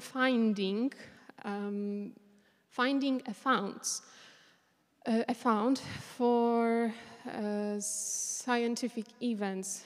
And I'm talking about conferences, summer schools, winter schools sometimes. But we have a program, our self-government have a program that we try to help you to to just pay a fee of that conference. We are focused on paying fee, and maximum of the co-financing is 2,500 zlotych for conference fee, international conference. If it happens in Poland, and it is only in Polish language, so it's not international conference, we can provide you up to 750 zlotych per conference fee. It is really good if you don't have any other opportunity to just give us a sign, and everything, both programs. For both programs, you can applicate from the Moja PG platform reports box. Please remember about that. That on Moja PG platform you will see reports, and then just find us SDPG, and then you will see our programs. Each of regulations for each of program is on our website. So just write down in a Google that you would like to find something like that, co-financing programs SDPG. Okay, as I said, social integration. We pay attention for that. Because we want to make our community integrated as just a one piece, one family. We are from different countries, different cultures, and sometimes it's problematic, but activities like that can be helpful in the process of integration. And as I mentioned before, we organized PhD Open last year and 2 years ago, a Christmas party. Of course, it happens in December, and Cultural Day. It's a day of every culture. You can present your traditional clothes, traditional music, traditional food, because we have a food contest. We have winners of the contest today at this event. So if you are interested in more, you can always notice some pictures, some photos on our Instagram and Facebook account. Okay, but what we already have planned for this academic year. At first, graduation gown. This is a design which was created as a result of mixing three winner designs, because we performed a contest for the best graduation gown design, and this is a result of mixing three winner designs. And the plan for a graduation gown is that when you get a title of PhD and when the ceremony took place, you will have an opportunity to wear the graduation gown, and that will be the ceremonic and memorable moment for you. There will be. It is quite maybe not in Poland. It's not that usual in Poland, but in other countries abroad, graduation gowns on this stage of studies and on previous lower stages of studies, it happens. Second thing, besides the fact of our programs, of our parties and events, we would like to organize official doctoral students ball. That ball would be as well a ceremony of that is a plan ceremony of graduation, giving a diplomas maybe. We are going to organize some things with other FAR-U universities. That will be as well the perfect occasion to know other doctoral students from other Fahrenheit universities. Fahrenheit universities are contain, let's say, are associated. Three universities of Gdańsk are associated in Fahrenheit universities union, and this is our university, University of Gdańsk, and Gdańsk Medical University. And that would be perfect occasion to see everyone in one place and just enjoy the end or just the beginning of PhD studies, PhD journey. For the final slide, I wanted to add an information that that leaflet contains basic information, but if you have any question or an idea which could be fruitful in the future or helpful for other doctoral students, so just for whole community, maybe an event, maybe the idea of changes in some regulations, in training, we can talk about this, discuss it, and together we can do everything better. We can do everything, but we can do everything better as well. So if you have any question, any idea, please write. This is our official email, and you can write in Polish, in English, it doesn't matter, because we are there for you. As a council, as a self-government, we can do everything, and if you are interested in being in a council member, we are going to organize elections because that cadency is going to an end. So stay tuned on your email boxes. Please not subscribe, but just make a screenshot and follow us on Instagram, on Facebook, to be up to the date and to know everything what is going on and what we are doing. Thank you very much.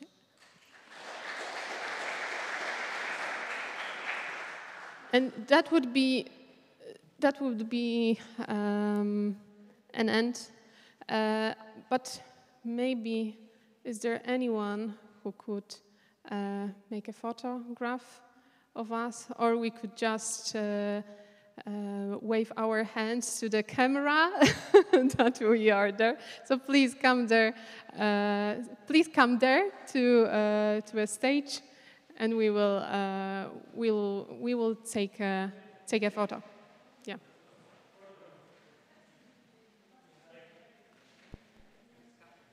Please come there. Muzaffar, please encourage everyone.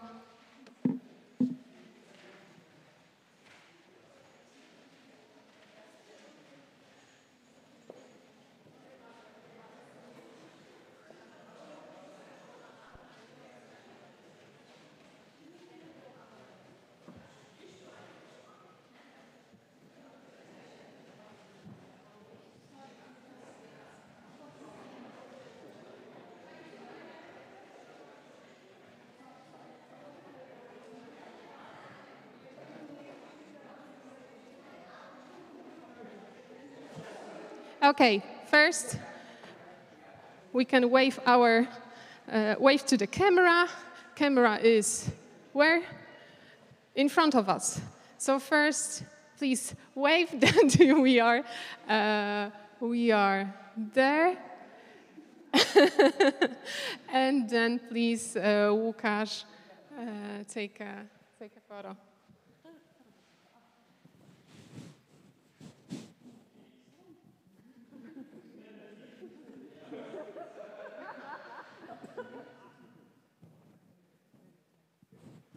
Thank you very much. A big applause for you, everyone. Once again, I would like to thank everyone. As I said, that wouldn't be possible without other people from our council. But guys, see you in AK Kwadratowa during the integration. Bye. Thanks.